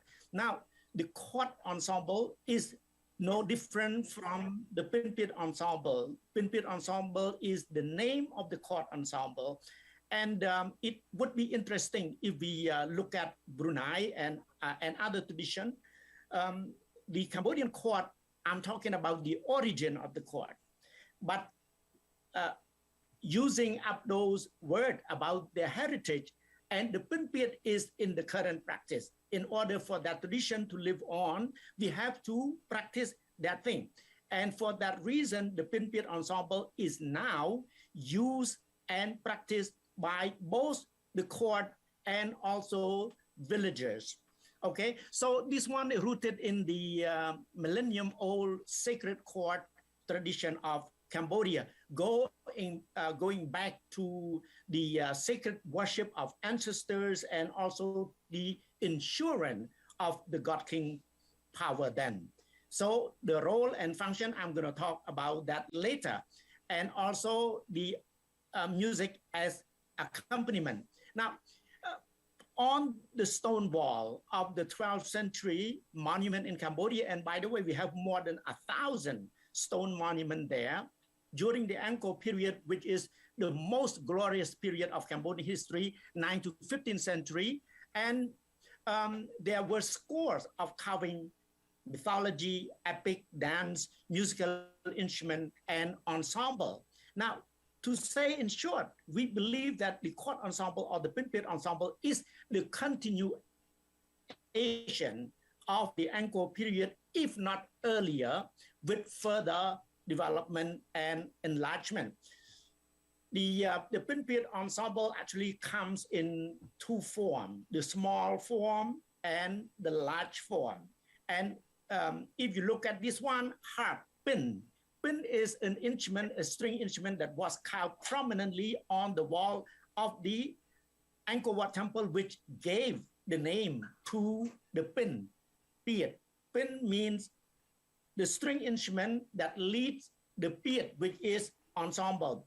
In fact, the word piet has 2 meanings. One is the instrument, the 8 gong and the 9 gong, which were prominently carved on the Angkor Wat temple. And then the other instrument called sralai, we call it sham or oboe, some small double-headed barrel drum. Skotom, large double-headed barrel drum, and Ching, finger cymbal. And here are the carving as testimony to what I just mentioned. This is the harp on the Bayon Temple, 1181 to 1220.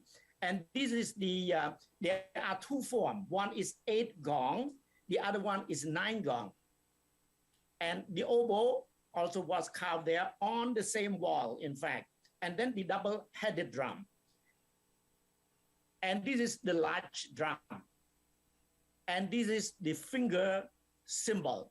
Now, the name Pin Piet came from that, from the original name of the string instrument, which right now is omitted. We do not have that instrument with that ensemble anymore. The Piet again means that instrument of 8 or 9 gong, and also the ensemble itself. So Pin, harp, Piet instrument or ensemble. Now the small version, as you see over here, I just go with the English term: xylophone, circular frame gong, shawm or oboe, small double-headed barrel drum, and large barrel drum. This is the actual ensemble, but this ensemble has more than 5 instruments. This performance actually was in 2013. We performed in Japan, just across the Mohd from the Imperial Palace. And I play the oboe there, as you can see. So this is an example of the small Pin Piet ensemble. And the larger ensemble has 10 instruments. Sometimes we call double instrumentation. So 1 xylophone, now we have 2 xylophones. 1 gong, we have 2 gongs. 1 oboe, we have 2 oboes, so on and so forth. And this is the present larger Pin Piet instrumentation or ensemble, as you can see there. And this ensemble is part of the National Theatre Group or the Department of Performing Arts, which is under the auspices of the Ministry of Culture and Fine Arts. Now, as I said that the present Pin Piet ensemble or court ensemble is the continuation and further development of the original Pin Piet ensemble and instrumentation carved on the Angkor Wat Temple. The function of the court ensemble is to accompany court dance, puppetry, mass play, national religious ceremonies, and beyond. Now, the court dance was also enlisted on the UNESCO list of intangible cultural heritage of humanity in 2005, puppetry court dance 2003, puppetry 2005, and mass play is 2018. Besides that, the accompaniment function of the Pin Piet ensemble, it is used also as entertainment, as recreation and enhancement of the event, and of course, as a means for education. Here, this is what the Pin Piet ensemble accompanies: the court dance 2003 there. This is puppetry, and this is the mass play. Now, again, because of the time, we have 3 presenters. Let me go to the conclusion. Khmer Court Ensemble, the Pin Piet that is, belongs to the fine art, classy art, and also high art, and is often referred to. The present court tradition of Cambodia is the legacy and continuation of the glorious tradition of Angkor and further development. It remains relevant, vibrant, and dynamic to us today as ever. Now, let me just play the sound clip just a little bit. In fact, part of the introduction of the session is about the ensemble that I'm playing as well.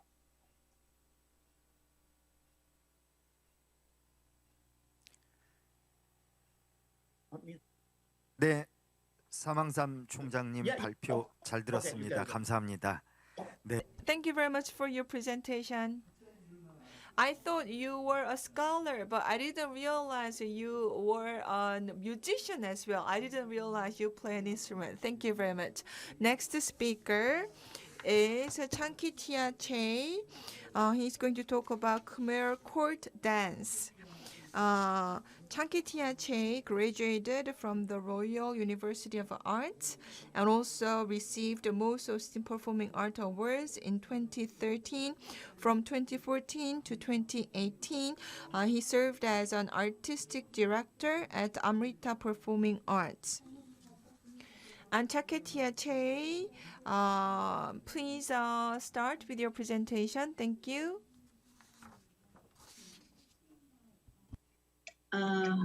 Greeting from Cambodia. Hi, everyone. My name is, you can call me Katia, and I just want to make sure, can you hear me well? 네, 잘 들립니다. Yes, we can hear you well. Okay. So, as Dr. Sam'an have mentioned already, that he's not just only a scholar, but he's a musician as well. And so do I. I am a dancer by professions, by trainings, and now a teacher, a lecturer at Royal University of Fine Art in dance and choreography. So because of my presentations, it's about court dance, Khmer court dance. And may I share with you my presentations here? Okay. Can you see it? Okay. Okay. Yes. Let me start from the top. Okay. So, Khmer court dance. With this, I will talk about three main points. One is the origins of the art forms, and the second is the learnings of the dance, and also the very last point is about the raising questions of who owned the dance itself. So Khmer court dance has so many names as it goes through the history. One of those is called and then it's direct translated as a king property. So then you can see already the association between the dance, the forms, and the royal palace. So the origins of the dance is it has survived. It's around 2,000 years already, and according to the Barleys and K100s in the 611 from Angkor Borei in the Gao, and other sculpture be founded in other regions in Cambodia, and also based on the K Barleys and the K300s and 31s during the reign of King Indra Varaman's ones, the first. So then we can see that the Cambodian dance has its own life since long before, and then it's apart from the easy movements, the simple gesture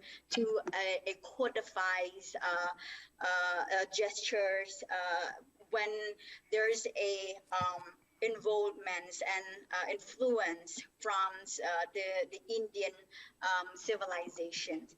But the roles of the dance back then, it was very simple. It's served the religious purpose, and also because before the Buddhisms and Hinduism came to Cambodia, Cambodia believed in animism. So we use movement, gestures, music as a way to reach and connect with the spirit, and also as a way to soothe or console ourselves. So, for example, the dance that you see in here, her name is Manimi Kala. She holds the crystal balls in her hand, because that is the dance represent thunders and lightnings. And with that dance, we offer to the spirit in order to ask for rain for our agriculture and for our farmer needs. And then traditionally, the dance itself has learned it not just through a textbook or whatsoever, but we believe that it was transmitted orally. The thing is that because we have no evidence of any text, I think because of the long histories of it, that's why we have no enough evidence to prove it. Then the dance itself was very popular in court dance in Cambodia because of its associations with rituals and with a god. As you might know that in the past, because of we look at our king as a Raja, as a god king. So that's why the dance music have offers to the god through the royal palace or the temples, as you may see. And then the dance back then was not an entertainment tool for an ordinary people, but as I already mentioned, that because it's part of a ritual, so it's only the elite, the royalties, and those who associate with the royal families and the court that have association to the dance itself. But and then the dance have learned according to some of the barleys from Siem Reap province that have learned within the royal palace compounds and the temples. And then but then the gate is open after the 1431 AD when the Korean empires collapsed. So the dance was brought into different places with different peoples, and so it's no longer just only happens in the royal palace. For example, these. Oh, sorry. So these are the king. So on this side, his name is King Norodom, and this side is King Sisuwat. Is one of among the king that brought back the court dance back to the royal palace after a long civil war in Cambodia. And when before them was their father, King Angduong, the one who brought back the court dance to the royal palace. So this lady were there, either King Norodom's wife or half of it was King Sisuwat's wife. So all of them were principal dancer during the two reigns. The reason why I raised that up, that because of the oral traditions of learning, and it seems like the dance itself have no exact curriculum, but was transmitted from one person to the next, and especially was transmitted within the royal palace compound, and this as the evidence of the training itself. And but then after a while, after the dance was part of the community, but it transformed into something else. They don't call it as a royal code, but they call it as a way that community related to. For example, the dance in one of the what they just pagoda and Swai and Diet called they have their own dance troops, and then another dance. This is the Lakang Khao at Wat Swai and Diet, and then another dance troupe is Robam Boran, Lakang Boran at Wat Kin Swai Kra, which it still existed until today. So once again, I just want to clarify that when the dance was brought to the community, it transformed its own names and no longer called as Robam Parijitruap or Robam Kbaik Boran, but it has its own name according to the community's related and common sense.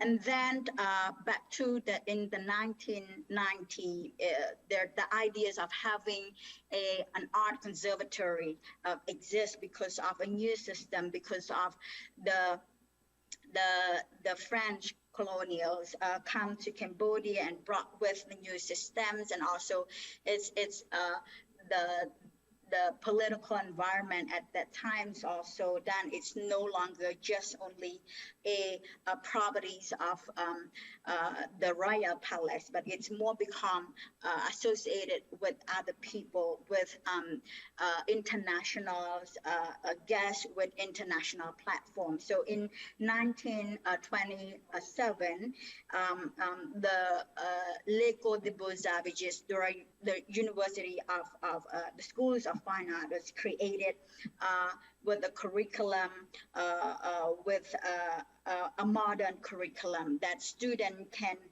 learn and can have a class, kind of a class and lesson with teachers, rather than just a master teach it to the students, or a mother transmitted the movement, the gesture, the song to their children. And so then in the 1964, the Royal University of Fine Art was opened with the missions of fostering the indigenous scholarships of the art. But at the same time, the Royal Palace still has its own a dance company, which also was created as a class also, but mostly to serve the royal palace purpose, and also the rituals, ceremony, as well as to perform internationally for the Cambodian the government agenda.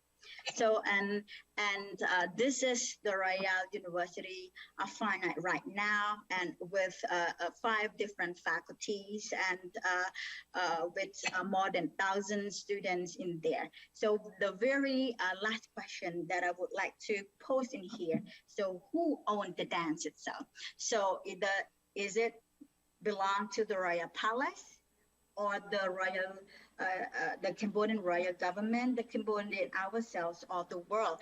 As just to remind you that through the Ministries of Culture and Fine Art, the Cambodian court dance was registered, inscribed it in the UNESCO Intangible Cultural Heritage of Humanity in 2003. With that in mind, that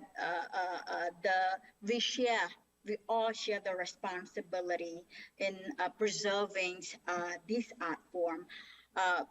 Just for the information, the form itself is still practiced widely in Cambodia, and we have Secondary School of Fine Art trains our professional artists for the forms, and also the Royal University of Fine Art also have a departments of choreographic art, provide educations in choreography and art histories, and also the dance technique itself to our undergraduate students. And also Ministries of Culture have worked very hard to provide a policy that our artists, the form itself, and also the histories of the form still survive and cherished, not only for the Cambodian, but also to the rest of the world. So when to answer the questions of who owned the dance itself, I think it's everyone now own the dance.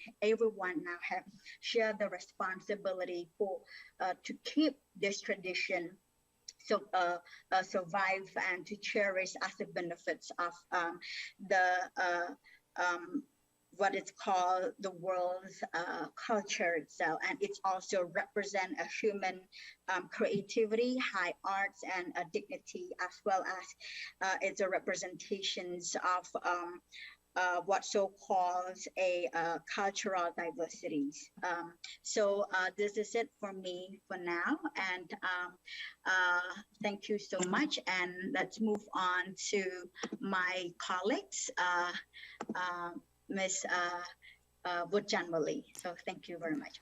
네, 창케티아 체이 선생님 감사.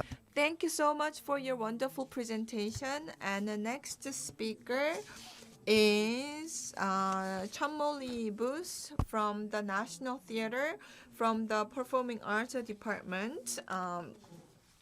She's a choreographer, a well-known choreographer at the National Theatre, and also is very active in putting together performance and also education as well. Miss Chanmoly Vuth? Hear me? Yeah. Yes. Today, my name is Chanmoly. Today, I would like to talk about Khmer court dance. Let me share the screen.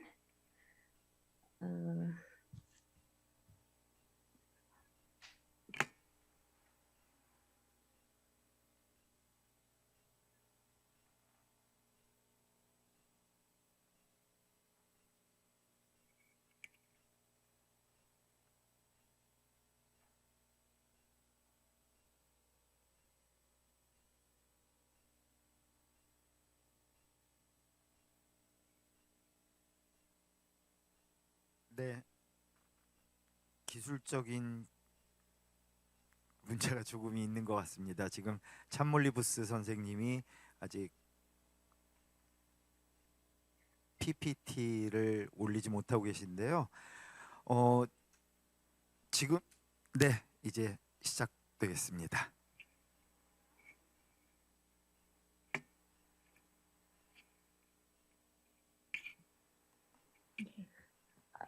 Did you see it? Sorry. Yes. Okay. You can go on.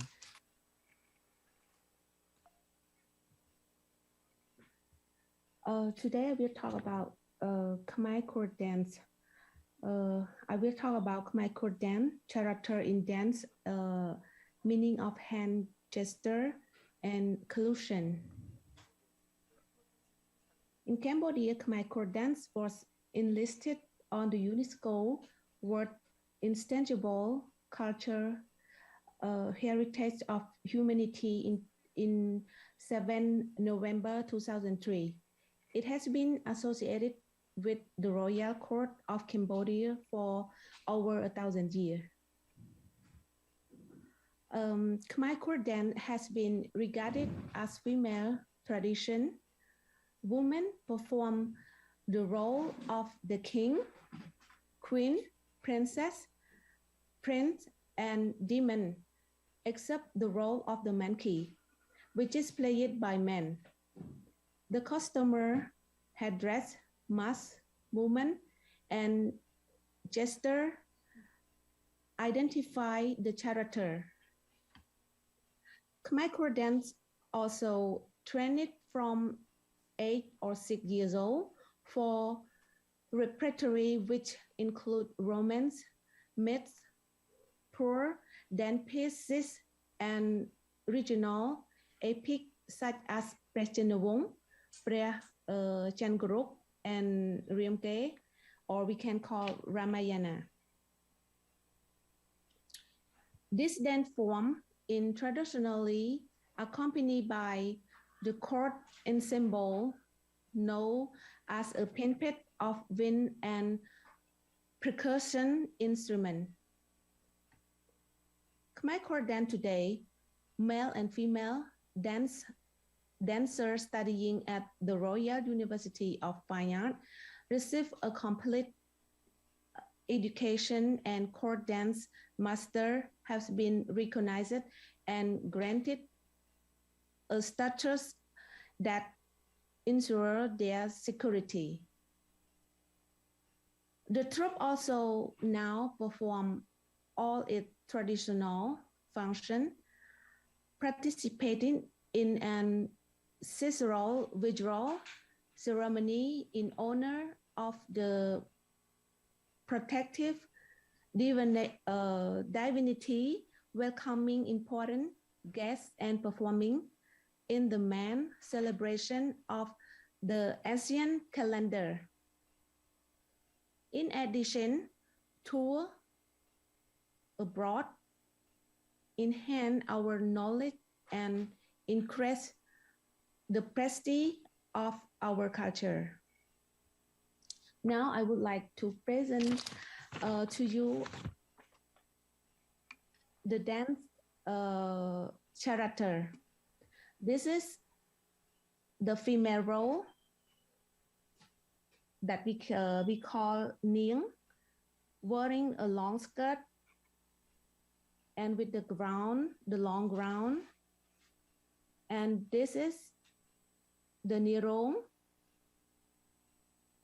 we call male role. This is the giant. And this is the monkey, or we can call Hanuman. Now I would like to present about the successor mean. The first one is crying from the left to the right. The first one, if a female role, the second one is male role, and the third one is a giant, and the fourth is a monkey role.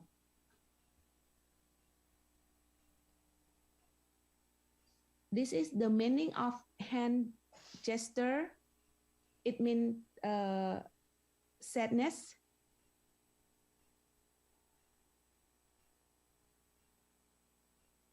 And this one, it's mean to be angry.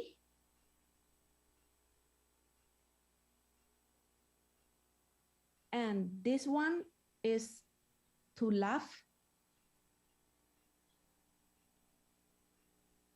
And this one is to love.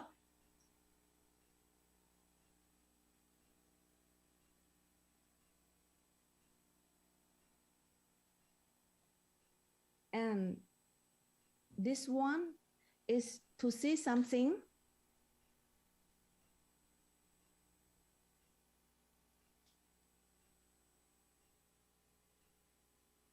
And this one is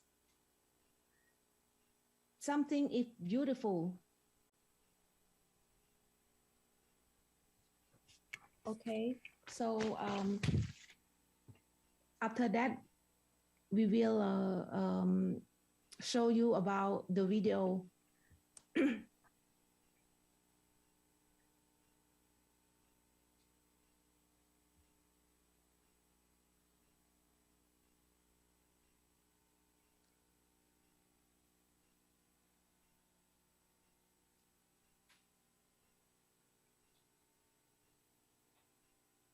So we start from me for the video, the demonstration.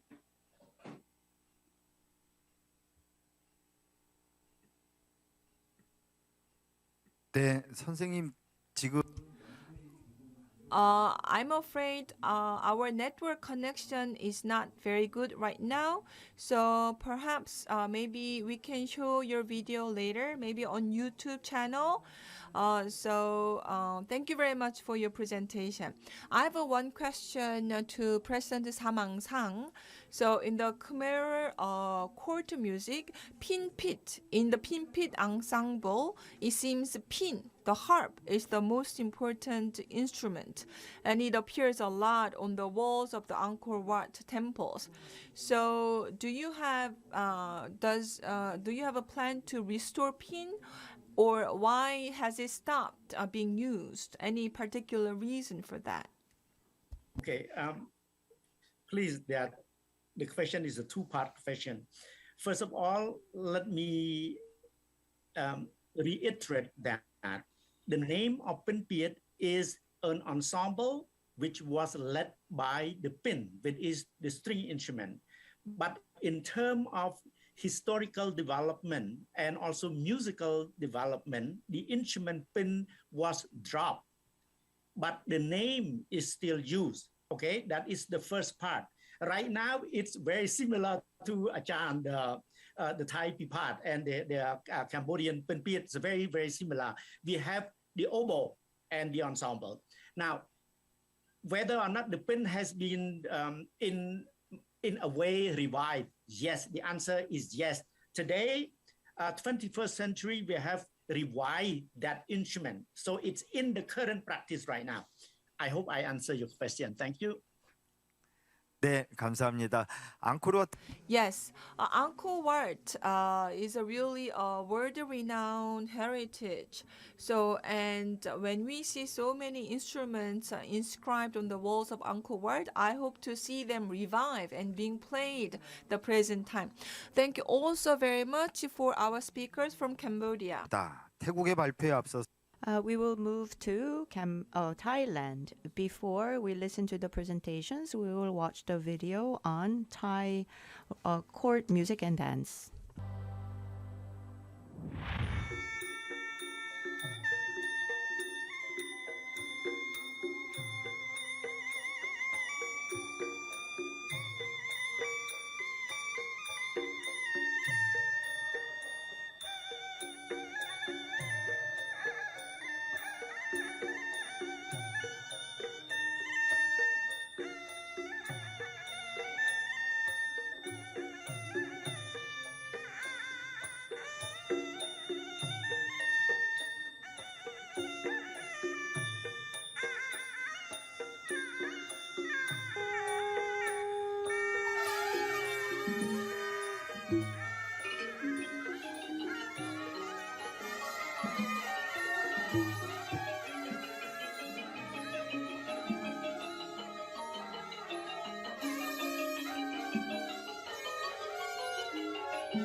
네, 황금빛 사원에서 Yes, that was the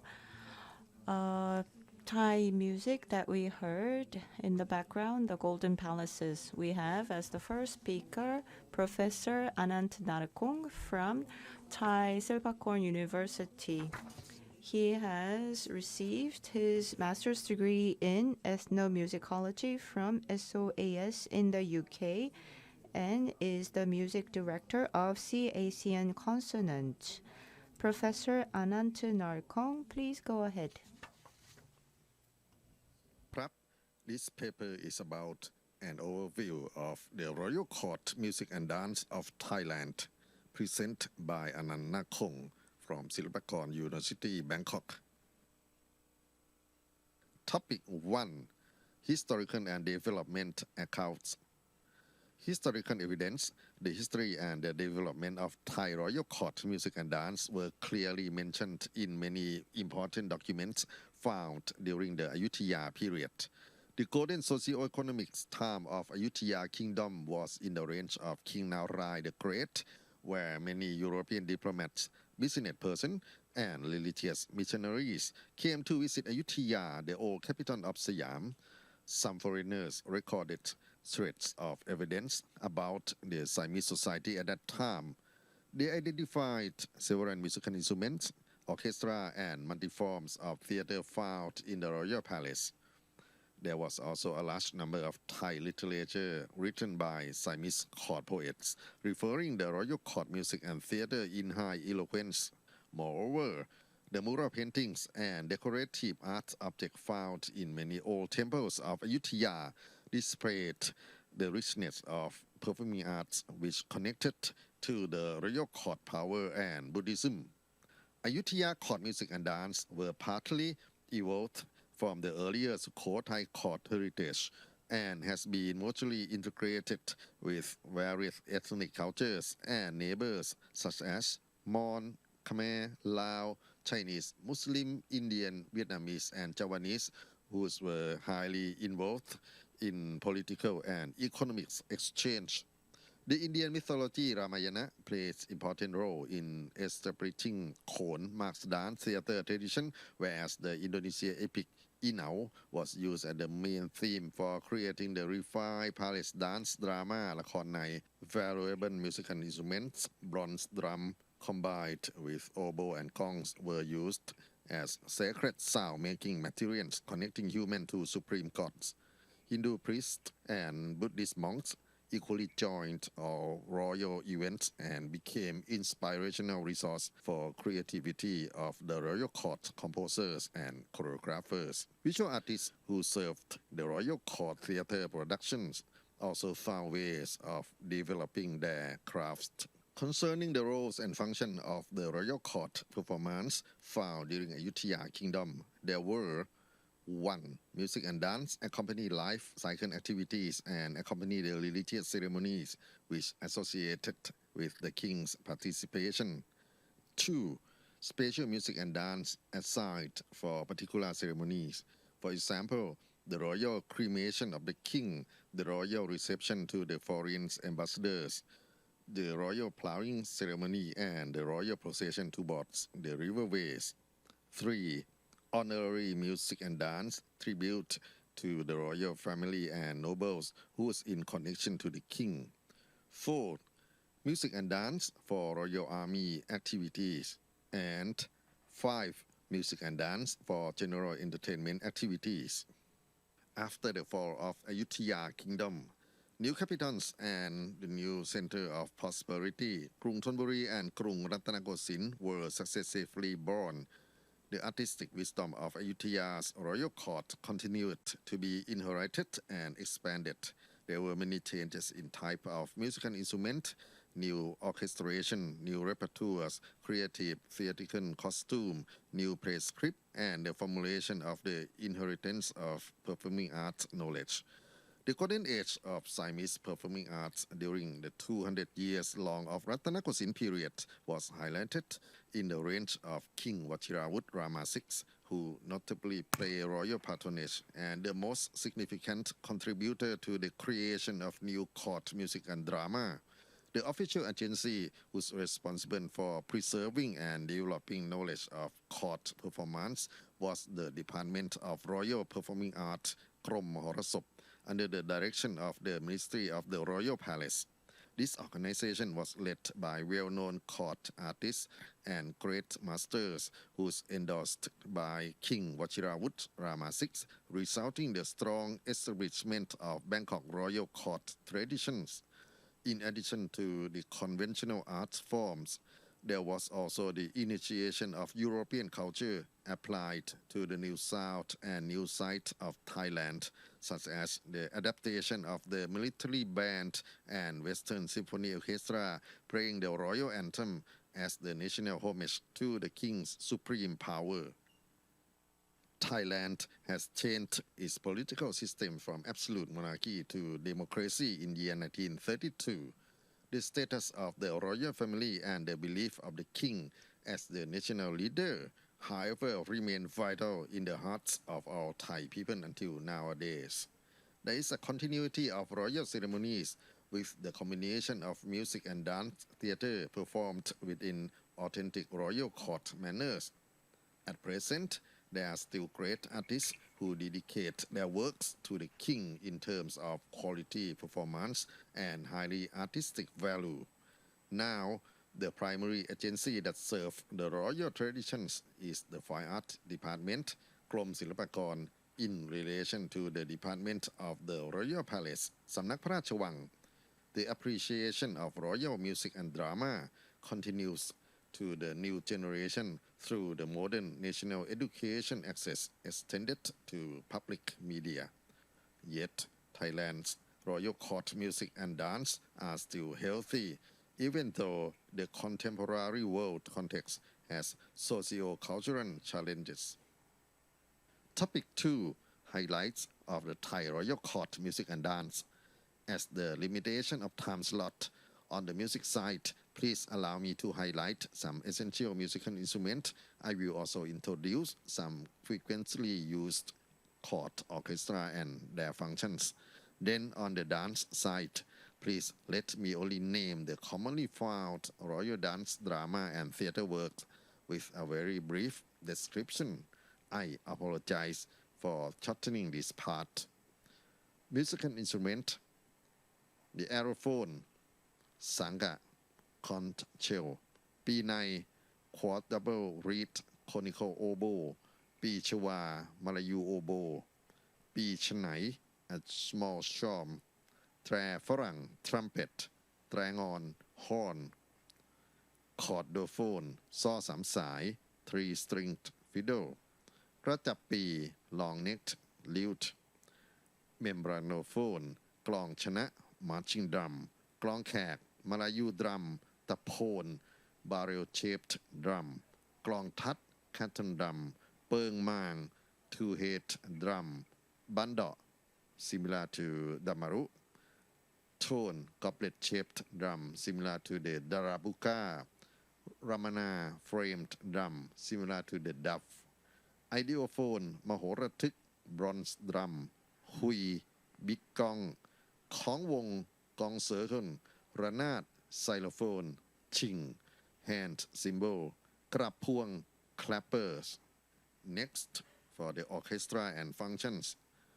1. วงประโคมแตรสัง for royal meeting attendance and honoring to the king's appearance. 2. วงปีพาด for royal ceremony, for ritual homage event, and for dance and theater accompaniment. 3. ปีชวากลองแขก for royal barge procession, for royal march, for royal cremation. 4. ปีฉไนกลองชนะ for the royal funeral. 5. ขับไม้ and mahori for the royal lullaby and royal entertainment. 6. เครื่องสาย for the royal entertainment. 7. แตรวง for royal anthem, honorary welcome and royal procession. Here we come the last part of my presentation. Let me shortly introduce you our court dance and royal theatre of Thailand. First, in terms of ceremonial performance, we have Khon, the masked dance theatre, and Nang Yai, the giant theatre puppet, both based on Ramayana mythology and highly associated with the ritualistic practice. Second, in terms of royal theatre, the most delicate one is the Lakhon Nai, the dance drama with graceful movement, elaborated costume, and beautiful songs. Third, in terms of royal cabaret, the usual performance item cover the rabam for female group dance, the Mong Krum Kulati Mai Robeng for royal guard dance, and Yuan Ramkom for lantern dance at night. Thank you so much for your attention. ขอบคุณครับ Thank you, Professor Anant Rakong. You talked about the details of the royal court music and dance. And moving to the second presenter, we have Mr. Lasit Isarangkura, who is the director of the Office of Performing Arts under the Fine Arts Department of the Ministry of Culture. And he is a master and the producer of Khon, a masked dance performance. Please. Okay. Good afternoon, everybody. I will be a bridge between Mr. Anand and Mr. Lerkiat on the detailed explanation. My presentation will be focusing on the organization and administration of the Office of Performing Arts, responsible for all the music and royal music and drama performance. Let me tell you the history of my office. First, before June 1932, the Performing Arts Department was under the Royal Department, the Royal Palace, I'm sorry. And After that, after June 1932, it was placed under the administrative of the Ministry of Culture, because the system of the government of Thailand was changed from the absolute monarchy to a constitutional monarchy. So everything was transferred to my department. We can arrange it in a timeline like this. Before 1925, in the time of King Rama VI, it was belonged to the royal Paris. It might be called the golden age of Thai music and drama, because artists has a support dimension. For example, the highest civil service position ever received for the musician. In the time of King Rama VII, World Recession called the royal government to downsize the royal music and drama department. And after that, 1932, the system of the government in Thailand, or Siam, was changed from an absolute monarchy to a constitutional monarchy. So the royal music was transferred to the fine art department. And then World War II came. So in 1942, we are temporarily shut down. Luckily, we only temporarily shut down only 1 year and reopened it after the war. Had it was closed longer than it, like 10 years, we might not be able to recover some precious knowledge of it. 1946 to 1968, we might call it the time of the rebirth. We call our old people and our musician from the court to be work with us, and we can call them back quite a lot to be able to establish it again. Okay, I will be focusing on the duty of our performers. Our performance would be our form, the music and drama on the royal ceremony. From the regular ceremony, we would perform 120 to 130 times a year. They're not including special events.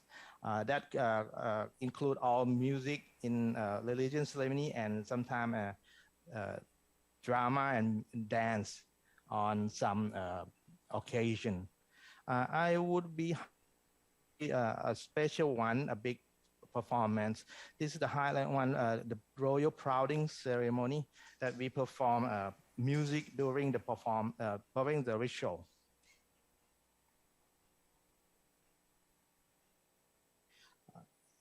Okay, the ritual of the royal crowning ceremony signify the starting of the harvesting season in Thailand.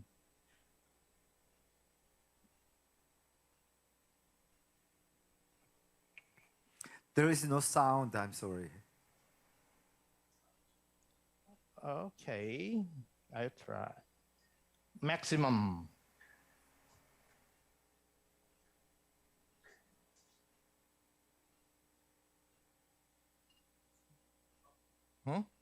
Still no sound. No, that's in maximum already.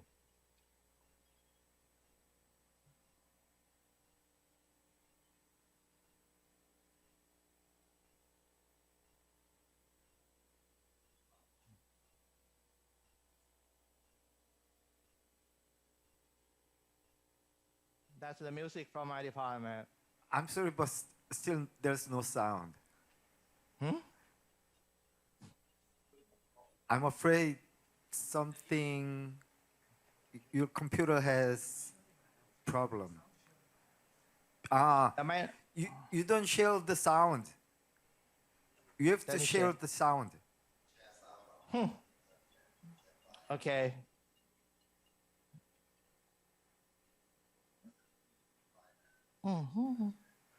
Have to share the sound. No. ใช่เหรอพี่ โอเคแชร์นะให้นะ You may Share find sound. it. Okay, I found it. Okay.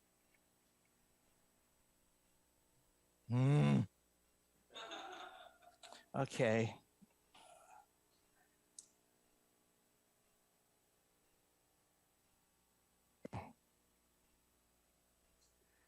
Dan. Okay.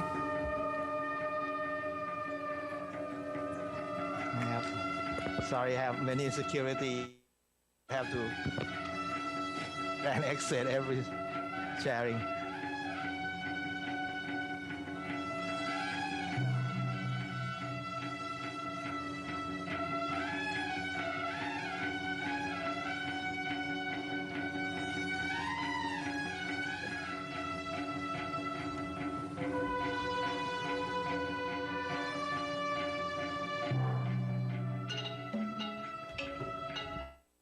Ví dụจะเมนชั่นอะไรก็ได้นะ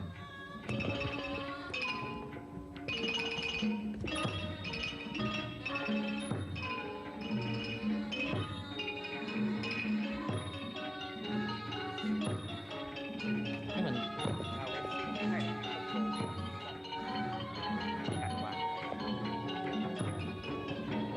เริ่มกัน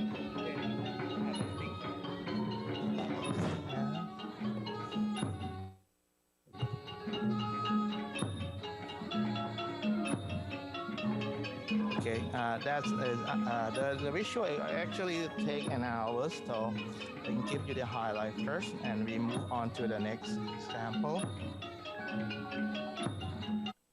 This is very rare occasion. Is the royal bath.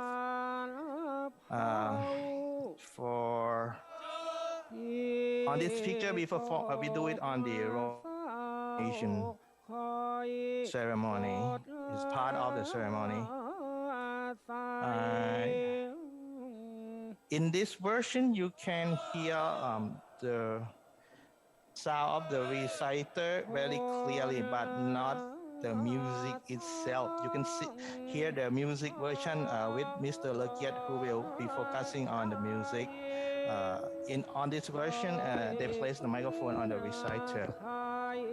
Actually, if you are on the real event on the bank of the river, the musician was placed on the boat near the bank of the river.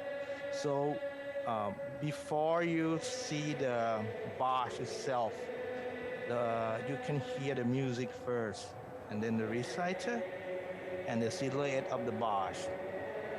Very classic.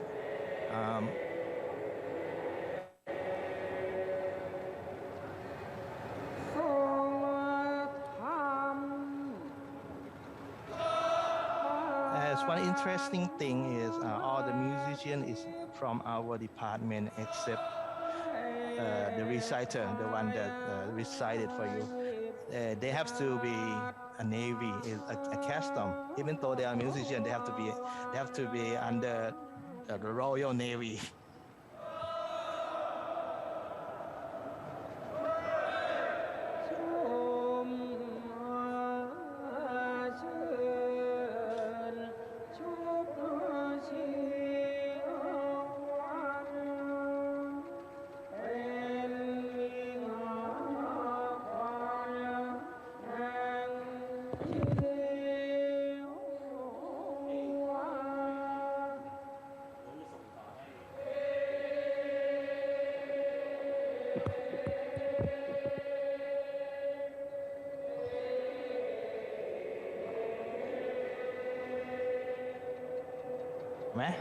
เดี๋ยวนั้นตัวก่อนนะใช่ไหมครับจะต่อยไหม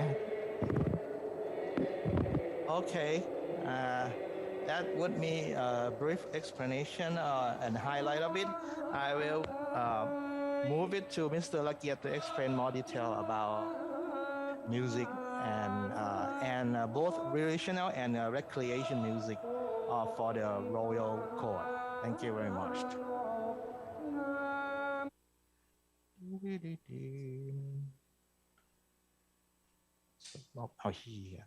네, 라짓 이사랑쿠라. Thank you, Director Lasit Isarangkura. We were able to listen to the Thai music and dance through the videos. The last presentation will be delivered by Art Director Lerkiat Mahavinijchaimontri. He is a player of the Thai string instrument, the saw, and he is the principal player at the orchestra, please. สวัสดีครับ my name is Lerkiat. My presentation will be a short example of the royal music and dance of Thailand, mainly performed by the artists from Office of Performing Arts, Department of Fine Arts, the Ministry of Culture, Thailand. Some clips were taken from the real royal activities, and some were partly public performance. Please enjoy watching the video. Thank you.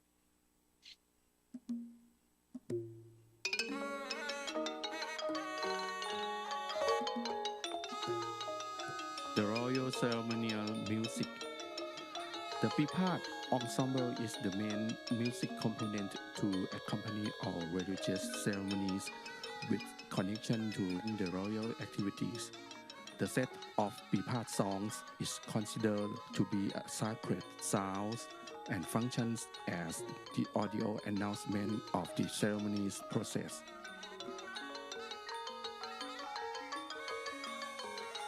In addition, Wong Duriyang Tra Sang, a set of holy instruments such as the conch shell, sang, the bronze drum Mahorathuk, and hourglass-shaped drum Bando, the fanfare trumpets Tre Vilanda, and the metal horn Kahon will give the heavenly light atmosphere to the Pipat performance.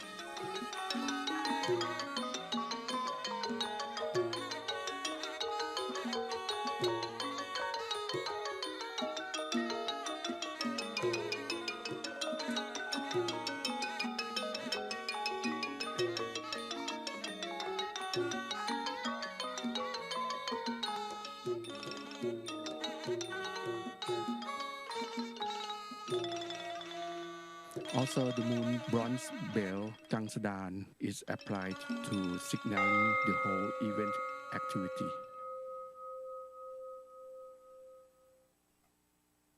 Music for the royal bath processions consists of the oboe and drum ensemble กลองแขกเครื่องใหญ่ and the a cappella ensemble เฮเรือ Both music perform independently at the same time. This tradition has been in practice since the Ayutthaya Kingdom. Musicians who play the oboe and the drums will stay at two royal guard boats, เรือกรองนอก and เรือกรองใน meaning outsider boat and insider boat. These two boats will provide the guidance to the movement of the main royal boat will be resided by the royal family. The main duty of the music is to instruct the whole journey in the river with two sets of songs structure, yon for the starting of the journey and to control the navy to fit in the straight line.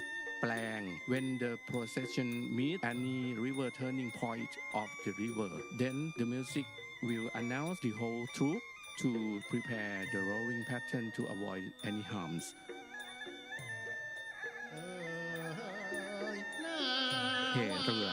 The poetic text describes the beauty of the royal bath and admiration to the power of the king.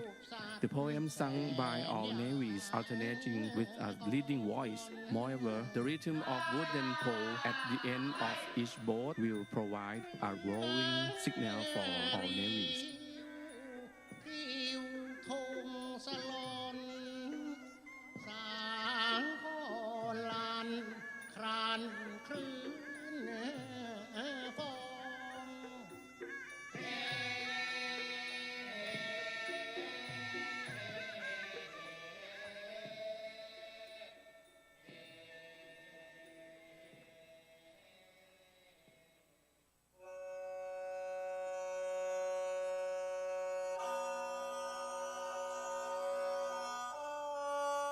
The royal lullaby music.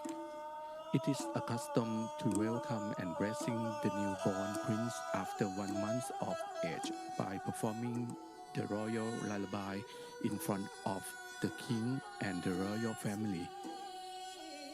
music ensemble consists of the 3-string fiddle, saw 3 sải, and the drum, bando, in accompaniment to the chant of the Brahmin. The set of special songs begins with playing Cha Look Luang and the other songs. The performance will include the Mohori repertoires to celebrate the prosperity of the new prince with the strong belief of spirit evocation.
A set of the musical plays performed by the royal gods, Mong Krum, Rabeng, and Gulati Mai.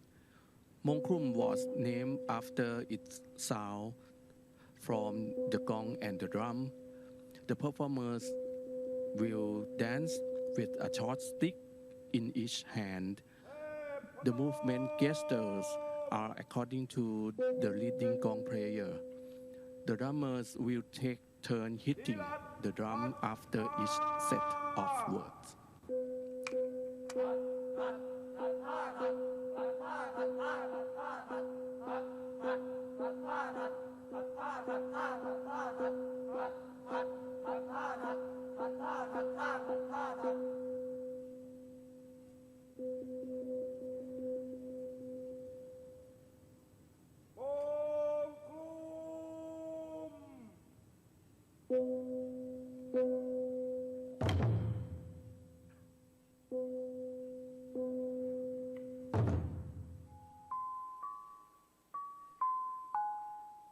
Rabeng dance portraits the adventurous story of the Naka prince who are going to attend the god's wedding ceremony.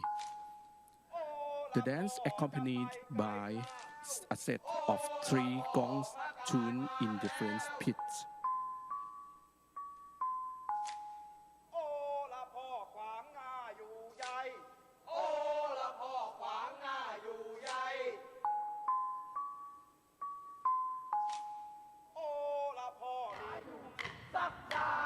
Gulati Mai is derived from the Hindu games played by a group of players, reciting the word accompanied by the rhythm of the small wooden sticks.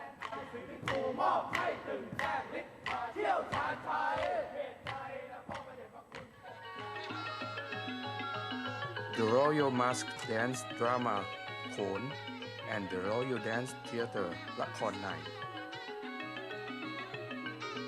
Inscribed in UNESCO's 2018 list of intangible cultural heritage of humanity.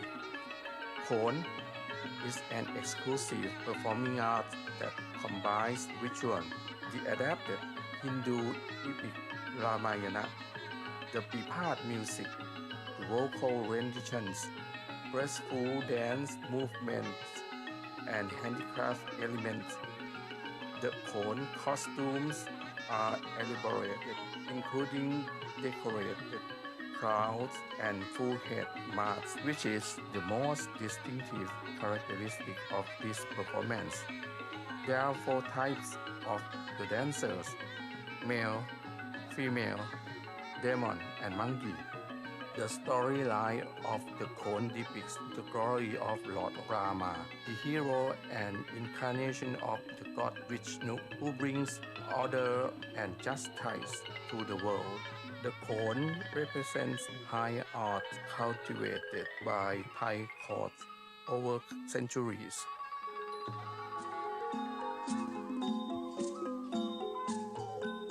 Lakhon Nai is a classical court dance drama which features court ladies who have highly training experience. The repertoire of Lakhon Nai come from the Ramayana and the Inau Panyi stories. The stylized performance focuses on the beauty of choreography, which corresponds to the divided vocal and music. The dance movements are graceful, sensual, and fluid. The upper torso and hands being particularly expressive with conventionalized movements portraying specific emotions.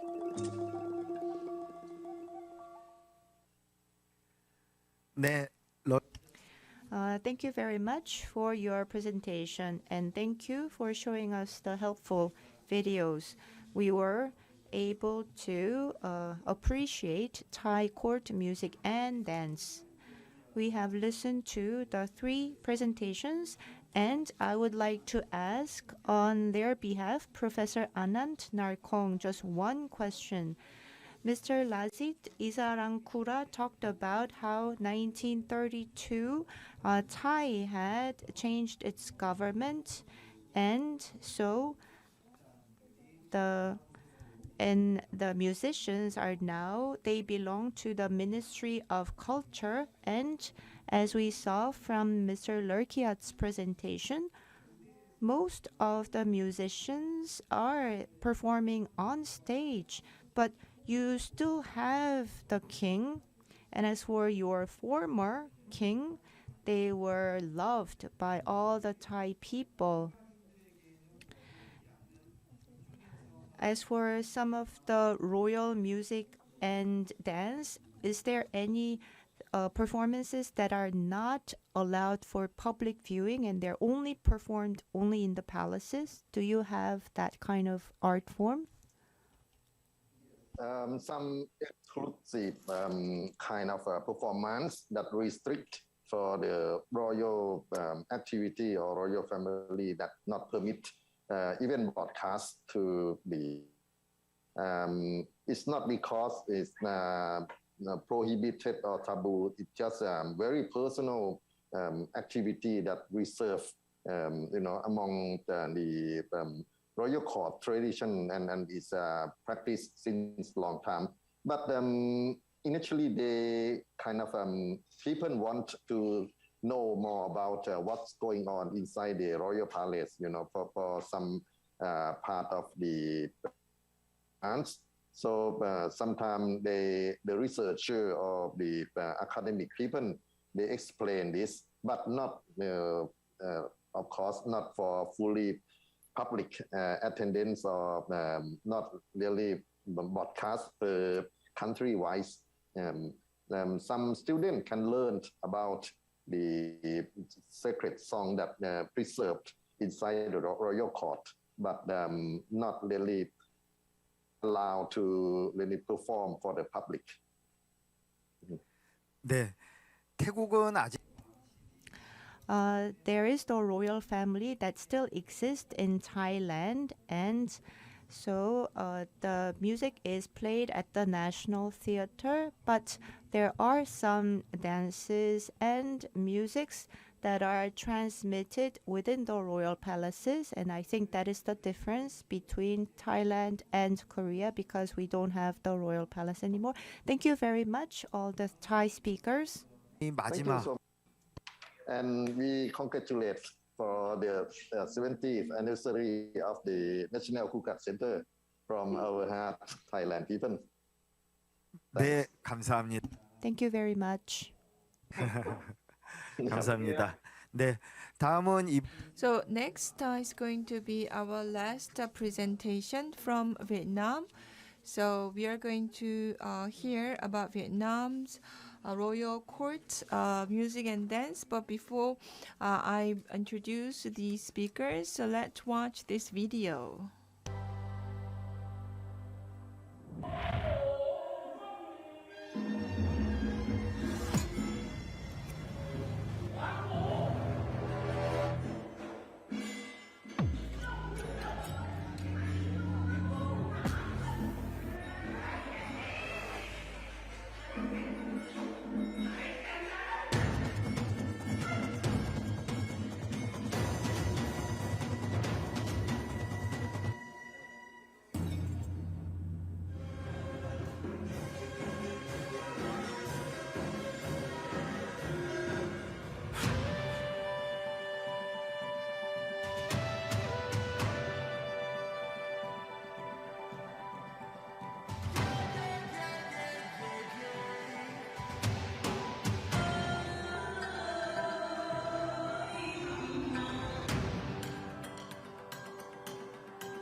네, 베트남.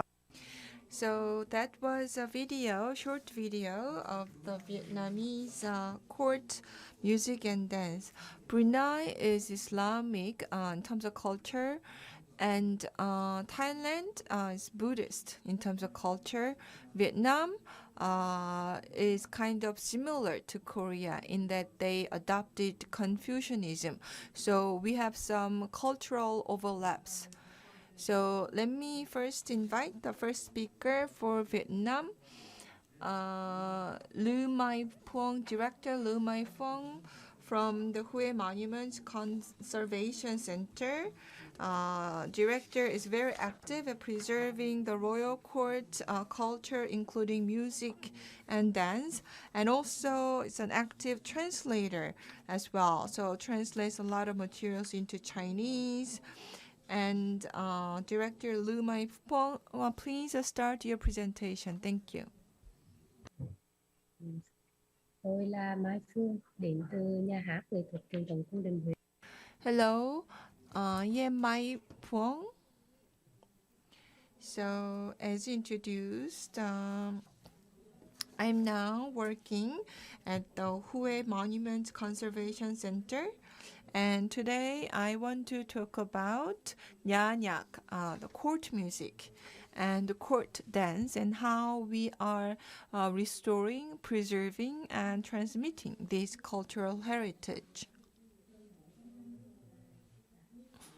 So if you look at my slide, there are 3 pictures.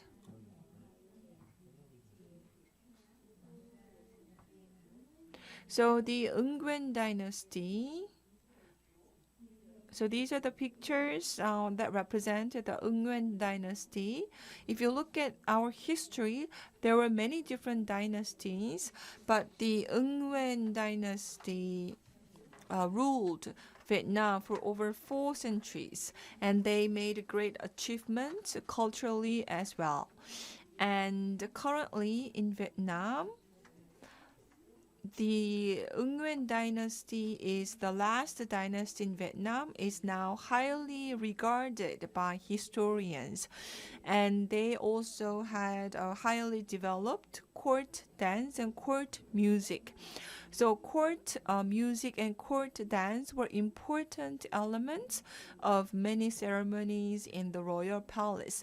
Historically, court music and dance played an important role, and they were a symbol of the royal reign. So if you look at the scale, the size of the performance, and the piece, the content of the piece, they are bound by strict rules. Let me briefly introduce to you my center, Hue Monument Conservation Center.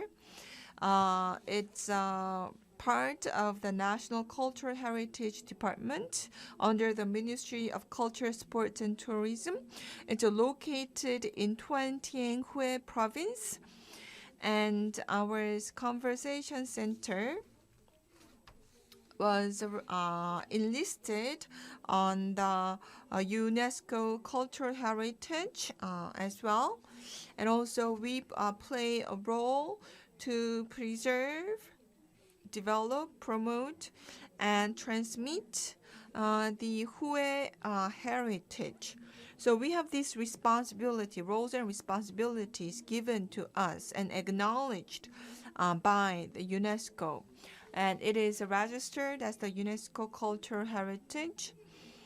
And also our architecture and poems are highly regarded by the UNESCO as well. And the culture aspect, for example, natural landscape and architecture are all recognized as cultural heritage by UNESCO. So, Hue Monuments Conversation Center is in charge of conserving all these cultural aspects of the Hue culture. So, we try to conserve not just the royal court dance and music, but other art forms such as theater and play and other heritage as well. So our conservation center has a very important roles and responsibilities. I want to briefly talk about our theater. So if you look at the slide, so there are many artists performing. The Eungwen dynasty was the last dynasty, as I mentioned, and as that dynasty disappeared, these artists became dispersed as well. So they scattered around the nation. They moved into temple inside the mountain, but still they practiced their art, although they didn't have official venue to perform their art. So I'd like to talk about what kind of effort we made to bring back this culture and to preserve this culture. So there were artists, artisans who worked at during the Eungwen dynasty. They became farmers, and they lived far away from the modern cities, and some of them worked at the Huye Artist Society.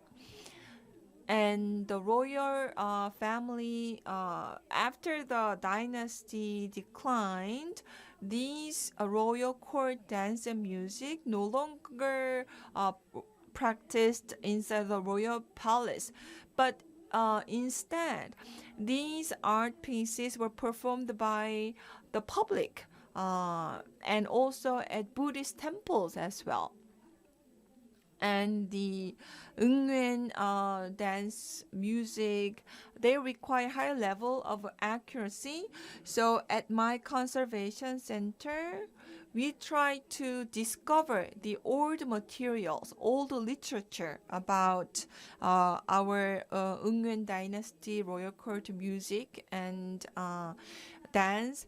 And then we also try to discover the samples, the performances performed by the current practitioners who are now in the countryside working as farmers, but occasionally dancing.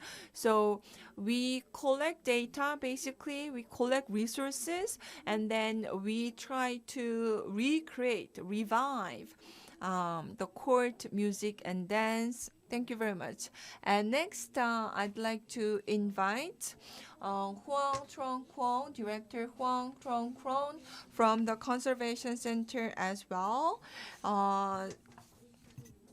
And he's a trainer, and also he's trying to preserve the performance as well. So please start with your presentation. Thank you. I'd like to talk about Nyanyak, the royal court music in Vietnam. Currently, we are trying to revive the Nyanyak music.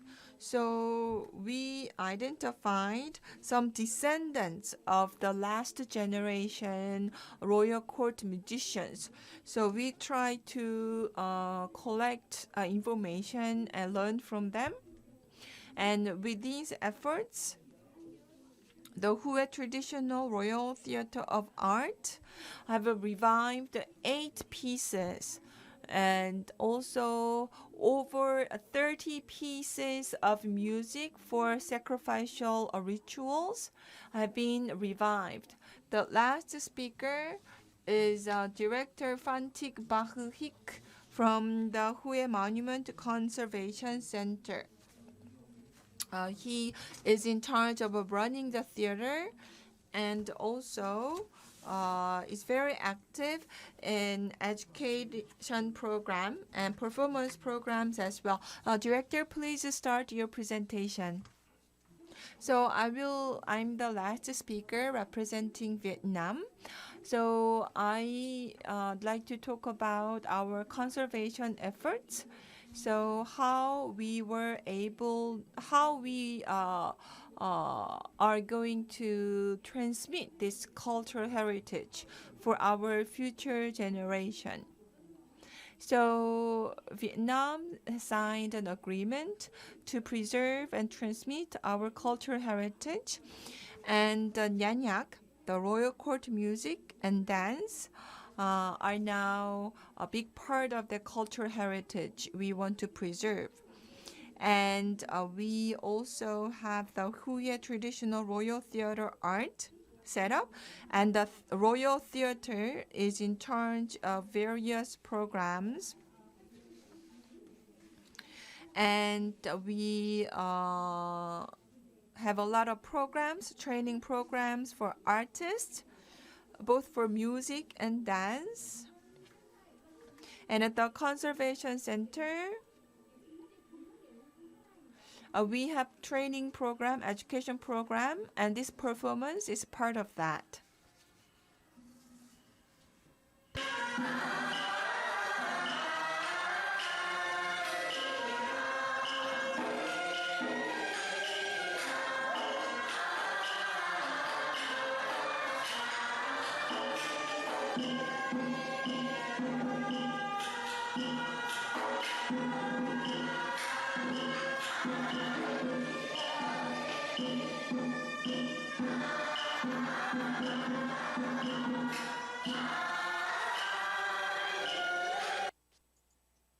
Kính thưa quý ông bà, năm 2005, khóa đào tạo nhạc công.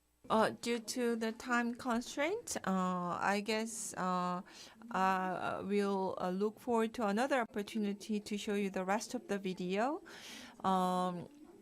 Starting 2005, we have a training program for Nyanyak and classical music as well. So we selected about 20 students for this program. So they study various instruments, and we are not teaching them just for the sake of education. We want them to grow as a real, true musicians. So we want to train them as a properly trained, professionally trained musicians. So here we have prominent professors here. So our educators play an important role in reviving the royal court music and dance.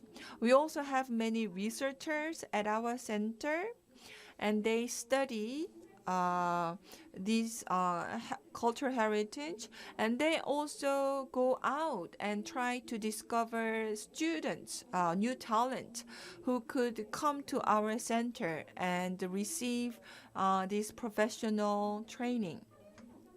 So if you look at the slide, so this is a part of the dance education program. So all these dances used to be performed at the royal court. So for example, fan dance. So this is a very popular form of dance as well among the Vietnamese people, and part of our royal court dance are already enlisted as the UNESCO Cultural Heritage for Humanity. So the Vietnamese royal court dance, the artistic value is still preserved, even though we no longer have the Ung Nguyen dynasty. We are still doing our best to conserve this beautiful art form. Cultural heritage is really important. Vietnam historically had a lot of dramatic events, and we had many wars as well. So we've lost some of our cultural heritage. Some of our heritage changed in terms of the form. We've lost some important information maybe, but we are doing our best to reconstitute the data for our cultural heritage. And this royal court music, we try to have overseas performance as well. So we want to show our Huye traditional royal music to the international audience as well. So we are undertaking a lot of activities in terms of the conservation and transmission, but this is not without challenge. First of all, we do not have an awful number of theaters where our artists can perform. There's also limitation as to how often our artists can perform. And also, the artists are declining in number, but we need, so that's also why it is important to train next generation artists, and also we need to have some policy support to support the professional artists. And we want even the general public to understand and appreciate the value of the court dance and music. So for that kind of awareness, public awareness, maybe the government needs to make more effort. And also we try to collect documents, and we try to be better at archiving as well. I'm sorry that I cannot spend more time due to the time limit. I've prepared other videos as well. So hopefully we will have a next opportunity to share them with you. But once again, congratulations on the 70th anniversary. Thank you so much for your presentation. So with this, we've listened to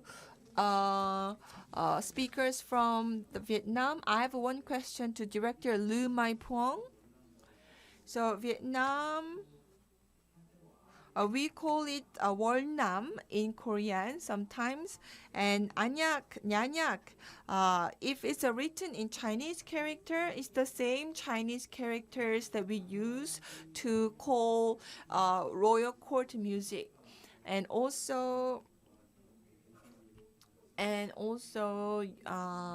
you received the support from Osaka University, in my understanding, to conserve your heritage. And later, with our Gugak Center, the Professor Thonok Tan from Vietnam, we had a Pyeonggyang preservation project. So we shared how to produce Pyeonggyang, how to preserve Pyeonggyang, so that Pyeonggyang can be preserved and revived in Vietnam as well. And I was involved in that project personally somewhat. So So I'm curious whether the outcome of the project is being actively used in playing the court music nowadays. So the Pyeonggyong restoration project, the outcome from the project, has it been used in playing music? Yes, yes.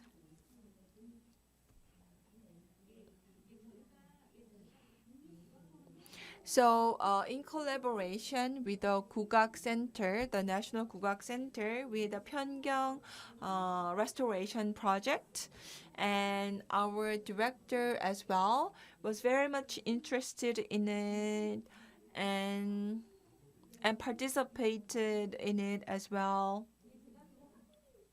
So maybe our director can answer that question better. Yes, the internet connection is not so smooth with all the speakers from Vietnam, but I'm very glad to hear that the Pyeonggyong restoration project and the outcome, the product of it, is being actively used to play the royal court music in Vietnam nowadays. So I'm really glad to hear. So with this, we've listened to the presentations from 4 Southeast Asian countries: Brunei, Cambodia, Thailand, and Vietnam. And we are now going to move on to the panel discussion session. So with this, we'd like to conclude session 2. Thank you, big thank you to all the presenters from 4 countries.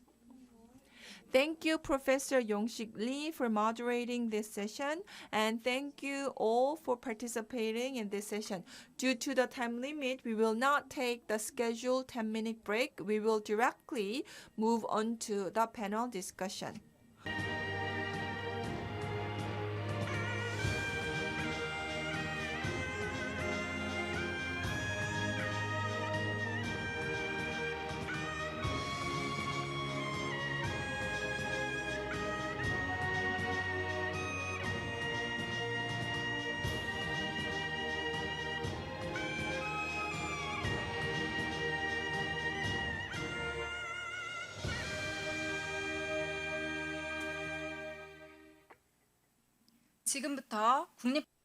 We will now resume with the last session, the panel discussion. You can watch this program live on the YouTube channel. We have the Korean and the English channel. I would like to invite Ms. Seo In-hwa from National Gugak Center, who will moderate over the discussion. Hello, everyone. I am Seo In-hwa, and I am the Director of Division of Music Research at NGC. This is the last session discussion of the National Gugak Center International Seminar. We have listened to all the presentations, and this is an opportunity to ask questions. We have speakers, and you may be interested in the royal court dance and music of other countries. If you have questions, please leave your question in the chat box or use the hands up function on your screen. And there are some questions that the online participants left in the chat room, and we would like to address them. And in the meanwhile, while we're having the discussion, you could also enter in your questions. And in order to start off, I would like to begin with several questions. Let's ask Japan. The National Theater in Japan is conducting a project about the royal court music and dance. If there is a project, what is it about? Maybe on behalf of the National Theater, Mr. ISHIBASHI Mikio, could you answer the question? Yes. The National Theatre is conducting research, but not on a special topic. It's general, how to restore the performances, but it's not only specific to the research.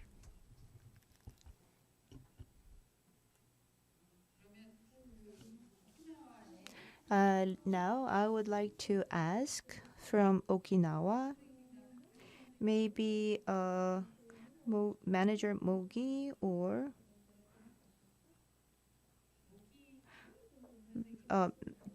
do we have Manager MOGI Hitoshi with us, who's from the National Theatre Okinawa?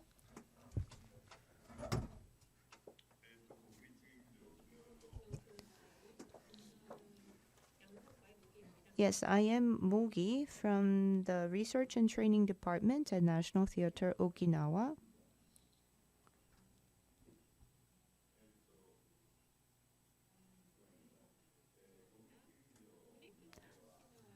At the National Theatre Okinawa.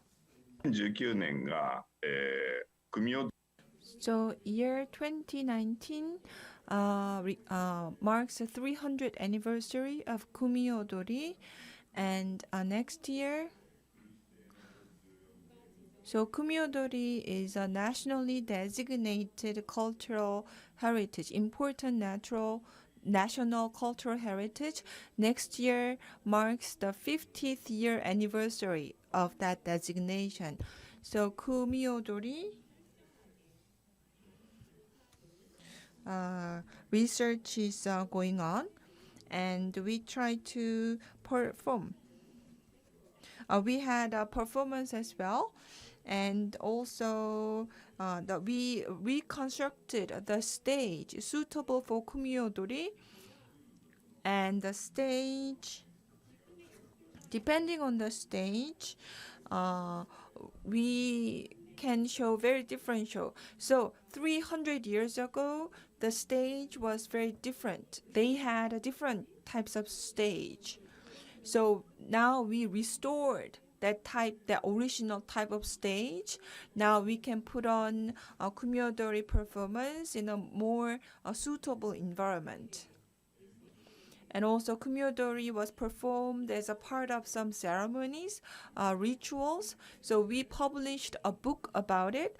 And next year, as I mentioned earlier, Kumiodori has been designated as the national important cultural heritage for 50 years now. So to commemorate that, we are now doing some in-depth research, and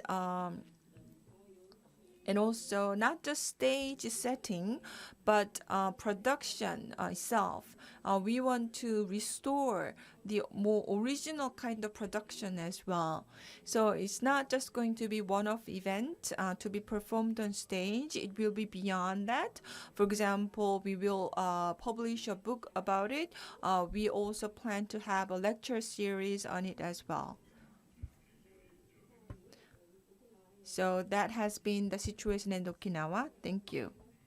Yes, so during your presentation, Kumiodori stage really caught my attention. So it's very interesting to hear that you've been trying to reconstruct the original stage. We also have some questions from the chat room, from the audience. So Japan, well, in the case of Korea, we have Ak and Dangak still being played, and people say that it came from China. What about Japan? So your music, from which Chinese dynasty were you influenced? So perhaps to Professor Endo. では私から。 Yes, I will try to answer that question. As for the Chinese dynasties, we refer to them as Dogaku. So they are from the Tang dynasty. And as for the music from the Korean peninsula, they are from the Three Kingdoms period, Korea, Baekje, and Shilla. So we had these two bodies of groups come in from China and Korea. If that is the case, what about Okinawa? We have a question in the chat room. So in the case of Okinawa, did you receive any influence from the Korean Peninsula? So because you were independent kingdom for a long time, so what about some exchanges between Okinawa and the Korean Peninsula throughout the history? So what about potential cultural influence from the Korean Peninsula? Yes, as I mentioned earlier in my presentation, so Okinawa began its relations with China in 1392, and there was a written record that some sort of artist came from China, but we are still trying to identify exactly what type of artist came from China. But year 1319, it's still duration of the Tang Dynasty, so it's a Ming Dynasty. Excuse me, Ming Dynasty. So, so that's kind of similar to Nha Nhạc from Vietnam. So that's my personal impression. So this. And also when the Ryukyu kingdom ended, Okinawa people already stopped playing this kind of music. The court music was played when there was Chinese envoy, or when the Okinawa musicians went to Tokyo to meet the shogun. So in that case, the music was performed, but it was not for the general population in Okinawa. So this kind of court music in Okinawa during the kingdom period, it was for special occasions in the royal court, for special purposes. But after that Okinawa kingdom disappeared, such professional musicians also disappeared as well. And also there was a war as well. So a lot of musical instruments were burned as well. So we are still trying to discover all this cultural heritage. And I'm also part of that restoration effort as well. And also in the case of Osaka instrument, we've conducted a study, and we are still in the process of reconstructing our lost instruments. But even if we have revived instruments in the future, we still need to figure out what kind of music was specifically played with that instrument. So, and also during the Ming Dynasty, I believe that we received a lot of influence, but still we are studying.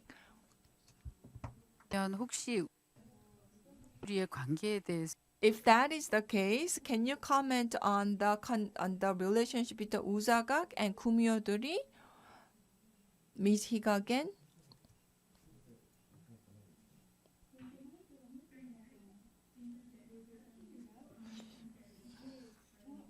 Yes, well, not much a connection, because 구미호들이 originated from Okinawa, so I don't know if there is a relationship, close relationship. But when there was some music coming from China that was popular among the some Japanese people, so that music, that instrument was changed, kind of modified to become part of the accompaniment for 구미호들이, but no direct influence. Okay, then next question. So actually our panelists can ask questions to each other. So if you have question for your Vietnam from Vietnam, Director Hoang. Yes, I'm really sorry that you didn't have much time during your presentation. Yes, go ahead.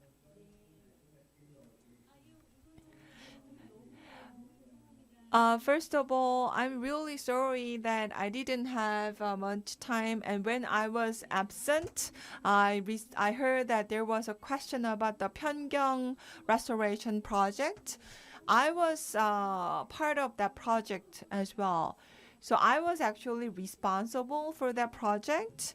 And I was happy to have led that project from the Vietnam side. So if you look at this slide, so can you see the Pyeonggyong here on the picture on the right hand side? So another picture. So in Vietnam, the Pyeonggyong and Pyeonggyong are now restored, and we're trying to use them in our music. So here the picture is a music performance for sacrificial ritual ceremony. For soil and grain offering ceremony. Here you can see the Pyeonggyong and Pyeonggyong are installed there so that they can be played alongside with our traditional instruments. Thank you so much. Thank you. That's such a happy news. So Director Lee has a question. 베트남 Director Lee has a question for Vietnam as well. Yes. So similarly in Okinawa and also in Vietnam as well, you do not have a monarchy anymore. But now you're trying to revive your old royal court culture. Japan, Thailand, Brunei, you still have a monarchy. So monarchy is still in existence. So I don't think it's a big problem to preserve, to revive old royal court music and dance. But once you no longer have monarchy, but when you try to reconstruct this old culture, it's quite challenging. Because there was a kind of cessation, and also you are trying to revive what has been stopped. And also you no longer have the monarchy that used to support such culture.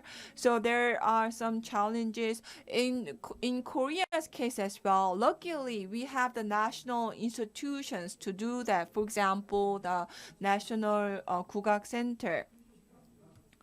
But Hue also, it's a small city. It's not like big city like Ho Chi Minh City.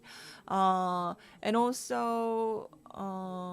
But the royal court music is, of course, very important and beautiful and needs to be preserved. But because Hue is still like, Hue site is not a big metropolis like Ho Chi Minh City. So based on Hue, does it become a challenge for you in terms of propagating this old culture more nationwide? How are you addressing that?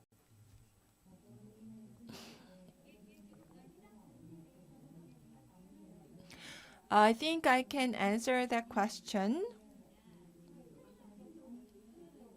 So, Hue is located in the middle part of Vietnam. Yes, you are correct in saying that Hue is a smaller town. It's not a big metropolis. So we have some challenges due to our location. But if you can remember, at the end of my presentation, I briefly mentioned some challenges that we had to address in order to reconstruct, revive the Hue culture. So if I can kind of repeat that slide. There's a Phuong Thien Hue province, and our province is designated by the government to reconstruct, to revive our old royal court music, dance, and culture as well. And also the Eungwen dynasty's music and dance are now highly regarded. So So the government also made an announcement, announced a policy to support this conservation effort. That is why we are doing a lot of research into Huye and Eungue dynasty. So Huye is a small town, of course, but it is now becoming a hub to preserve our cultural heritage and to train artists and musicians. And also it's a hub to perform the court music and dance. There are also broadcasting channels in Vietnam as well.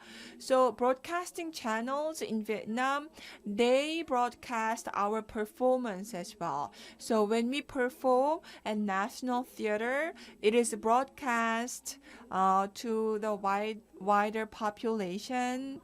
So now people know. So people know what Huye royal court music and dance is. So I'm sure a similar conservation efforts. I also listened to the Okinawa's efforts to reconstruct and conserve the cultural heritage, and so we are trying to learn from Okinawa as well, and also I participated in some seminars in the past to learn from Okinawa. So in Huye,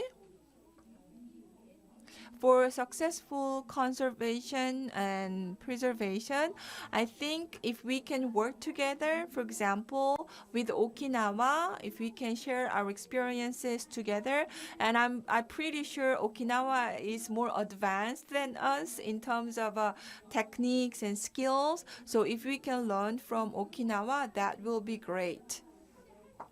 Well, right now it is not a good situation for us to directly invite the people from Okinawa, but as we are having our international seminar like this today, hosted by the National Gugak Center, so hopefully in the future our center can host an event like this with all of you. Thank you for the passionate invitation. I would really like to visit Vietnam. Vietnam talked about the challenging situation. Why don't we go in the original alphabetical order? Brunei, we have Mr. Mohammed Abdo.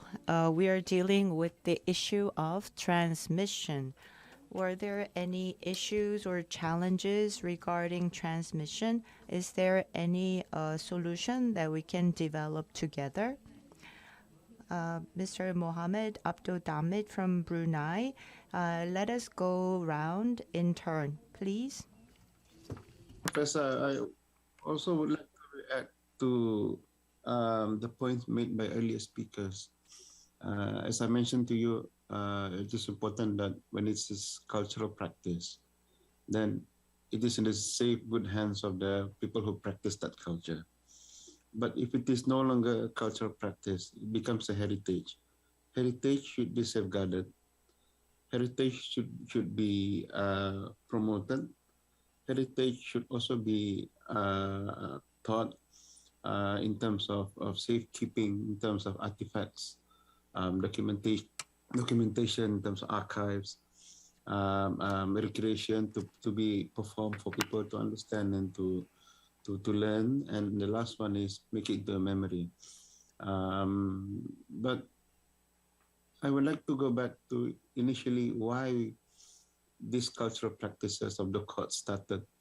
As per my presentation, it has to be created. But why it was created? Remember, all of us do have the influx of other cultures.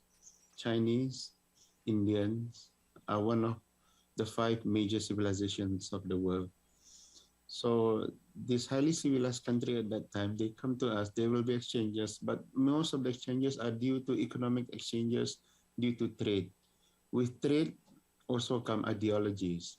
also come religion, and also come music and the arts.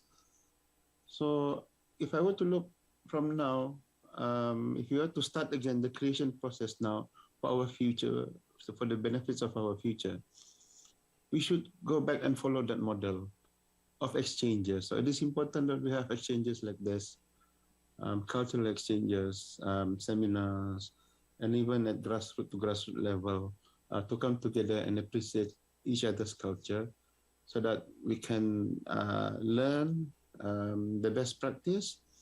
We can also go back to the roots of our existence. And also at the same time, we can also do some other projects like documentation together. So for me, it is very important that we have such seminars. For us, it's very important for us to learn from each other. And what I can see is that, number one, if there is still the courts, the practice will still be there. But if if the courts are no longer there, we have to safeguard this cultural heritage. By safeguarding, there will be national level activities, but there's also international level activities. I'm happy to see that most of us are putting UNESCO as a UNESCO convention as part of our efforts. And I would like to also remind each other that it's not only within each individual country that you can actually send something for ratification within UNESCO. There's a thing called multinational nomination. So that's why we're happy to see that if we have such similar court music, why not we have sit down together and present this to UNESCO as maybe Southeast Asia and East Asia court music together as a multinational nomination. It is a big project, but it is very important that we safeguard using international means. So I would like to repeat that if it is practiced, it's good. But if not practiced, then we should try and promote and safeguard our cultural heritage. Thank you very much.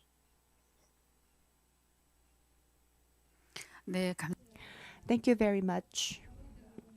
Mr. Mohammed Abdul Damit, you showed us cultural theory in your presentation, and you also talked about future collaboration, archiving, joint projects, and maybe going to UNESCO for a bigger nomination. Let's go to Cambodia. So Cambodia, I received a question from media here. So Chanmoly Vuth, so Khmer court dance. So you said all women play the roles. The roles are played by women, but only monkeys played by a male dancer. Why is that? Is it maybe because monkey is kind of funny character to be played by a female dancer? Why is that? So I'm also curious.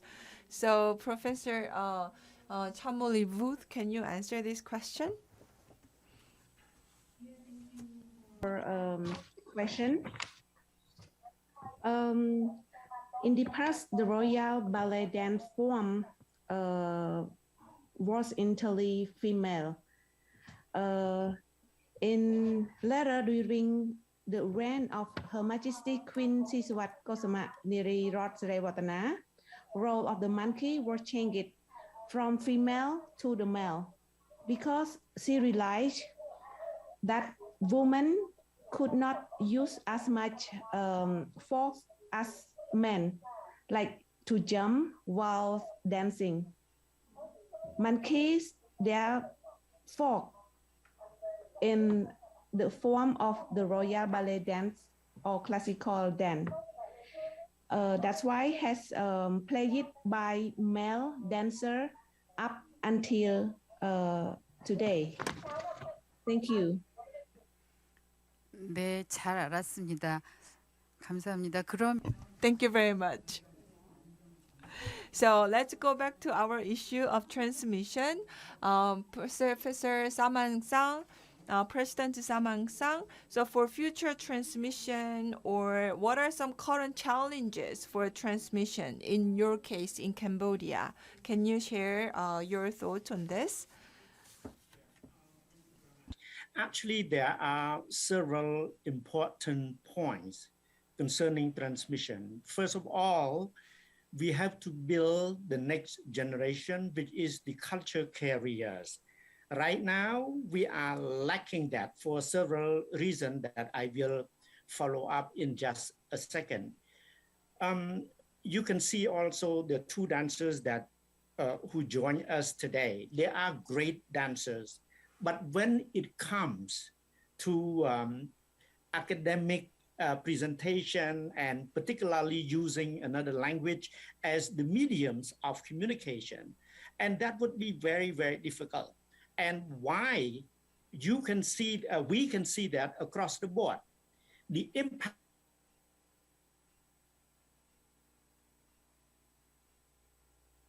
of globalization, for example, outside culture, particularly Western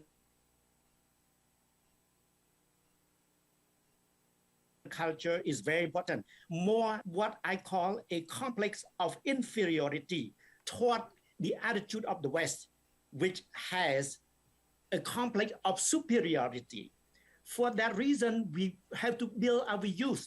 In Cambodia, we say the bamboo shoot will replace the old bamboos. And the bamboo shoot must be good bamboo shoot, number one. Number two, with the incoming of technology, science, smartphone, and all that, they are going to opt for those as entertainment, as and then they forget about their own traditional culture unless the consciousness is very strong. It's very difficult to transmit the traditional art to them, and that include court dance and court music. Now, let me just make a last point. In Cambodia, we are also a monarchy. It's also a kingdom. We have a king as well. But today's royal court does not own a court ensemble or a court dance troupe anymore. For that reason, I talk about the origin and development of court dance and music, which was used for the ancestral worship and also the insurance of the God King power. And then I'm tagging with Abodh the idea that if it's not in the current practice, and it becomes heritage, and heritage must be preserved, so on and so forth.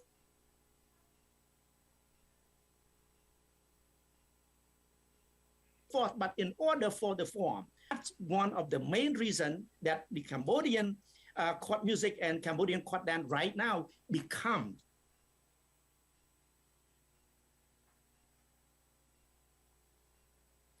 the art of the people.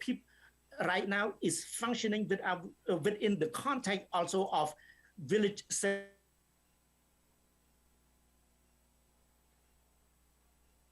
ceremony, so on and so forth. It does not own a dance troupe or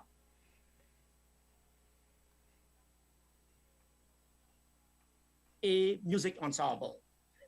And for me, the older generation, and I'm with the university, I'm with the Ministry of Culture and Fine Arts and all that, we have to struggle to build the next generation. That is our struggle and difficulty. On top of the 30 years war, not too long ago, 30 years war, that we lost about 3 million lives.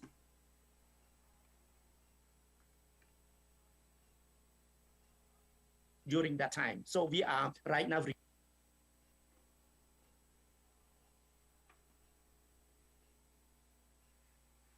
네, 감사합니다.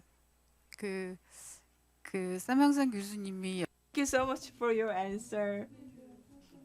Yes, because you are the president of an educational center, your perspective was really broad and global. Now I have a question for Thailand. We have Thai participants still online, correct? We are talking about transmission, and I was wondering about any challenges that you have currently with transmission in Thailand. Professor Anand?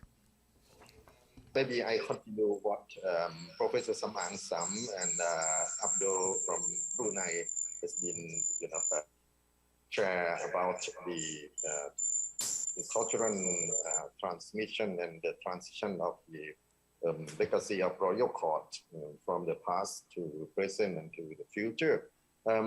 We share same challenge anyway.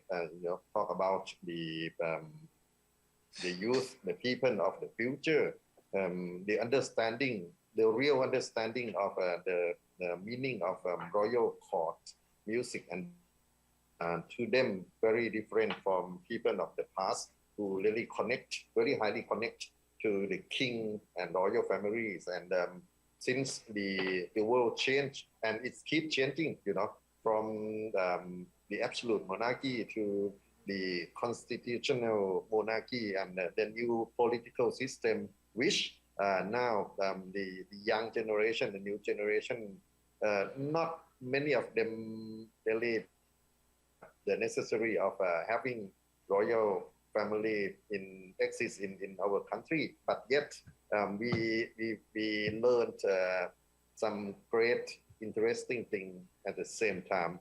I probably would like to invite some of the ASEAN historian look back to Thailand case. In the year 2017, we lost King Bhumibol, and then his funeral was so amazing. The real revitalization, to send his soul, his spirit back to the heaven was so great. And that time, the effort made to the Royal Court Music and Dance was good. A lot of thinking of why do we have Khon, why do we have Nang Yai, the shadow puppet performance, as to salute to the passed away king.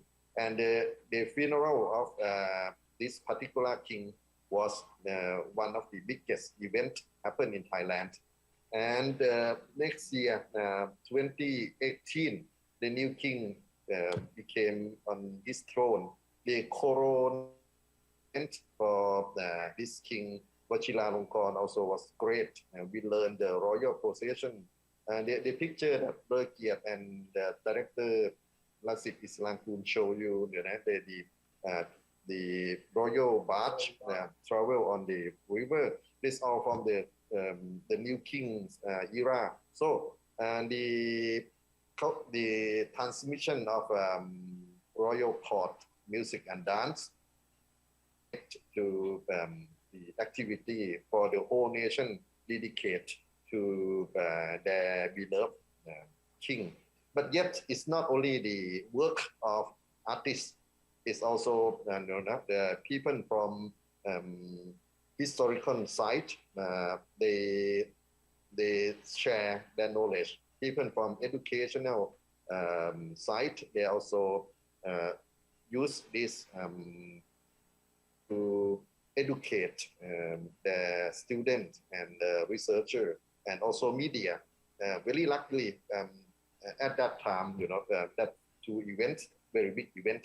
2017, the cremation, the funeral of King Bhumibol, and 2018, the coronation of King Vajiralongkorn. The whole nation can witness what's going on for the music that's specially composed to salute to both king, and all of these people can really experience from the mobile phone, from the everyday technology encounter. So this kind of activities that happen can really, it's more transmission, but it's ideally something that we really have to thank the relationship of a royal court to the people by that way. And it's inspired a lot for young generation to learn again Khon, the beauties of royal court dance, the beauty of royal court music, and the significance of aspects of arts that connect to music and dance, like the literature, like the paintings, the decorations, visual arts. It's all inclusive. So every social unit in Thailand, after experience those events, I think it is another interesting sharing for you guys.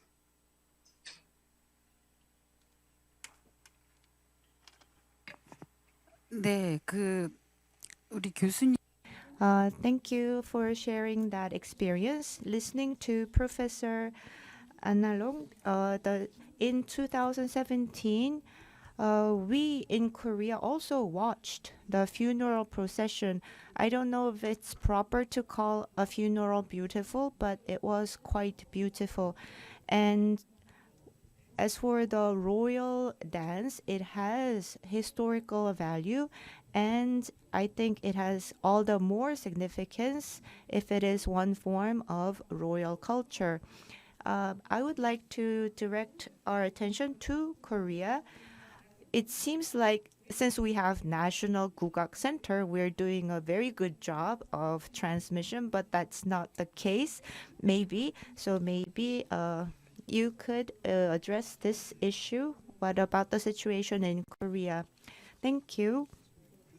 There are some issues and concerns that we have in the transmission of dance and music. In the universities, we are losing the departments of Gugak. We used to have 27 universities that had the major of Gugak, but it reduced to 18. And as for the traditional dance, it used to be 30 universities, but now only 19 universities have the department for traditional dance. We have the National Gugak High School, and it used to be an active period, but the departments majoring in the traditional dance and music are disappearing, maybe because the job market is not favorable. So if the universities are not doing their roles properly, then I think a bigger burden is placed on National Gugak Center. Thank you very much. Maybe we can conclude the discussion about transmission. Let us now move on to the next topic of possible future exchanges. I know some comments were made about such exchanges, but now I would like to go in different countries in the order, and maybe you could suggest some collaboration issues. Let's go to Japan. Do we have Senior Officer ISHIBASHI Mikio with us? Would you like to say something about future exchange and collaboration?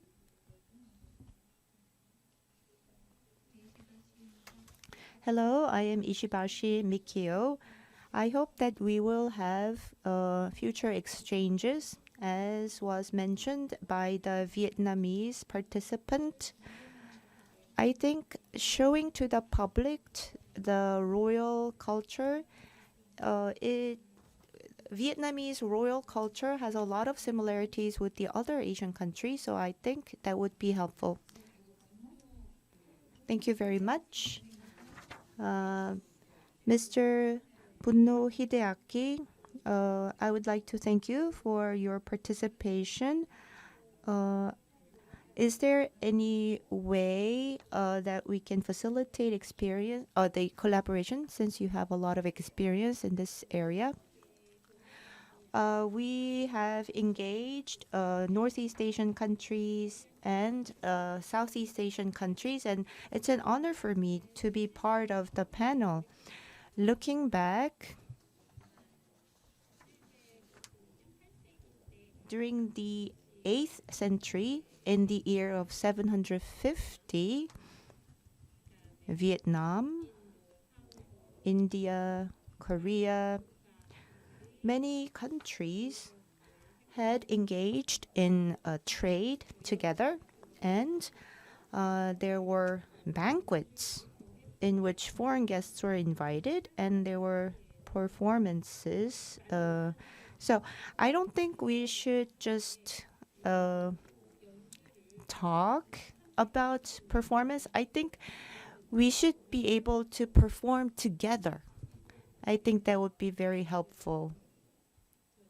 So that's what I'm looking forward to. Thank you. Thank you very much. I hope that the COVID-19 pandemic is over so that we can meet face to face, have a seminar, and hold joint performances.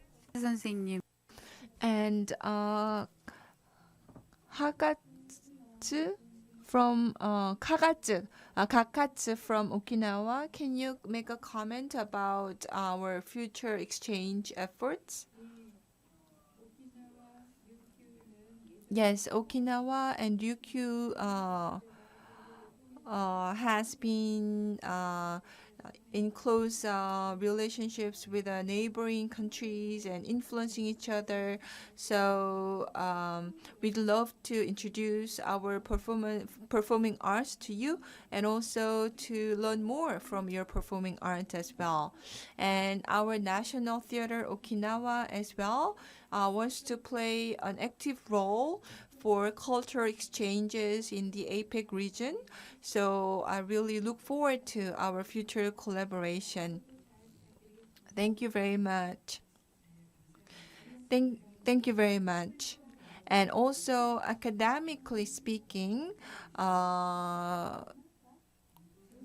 Mr. Endo studied Japanese music a lot. So any comment on academic exchange?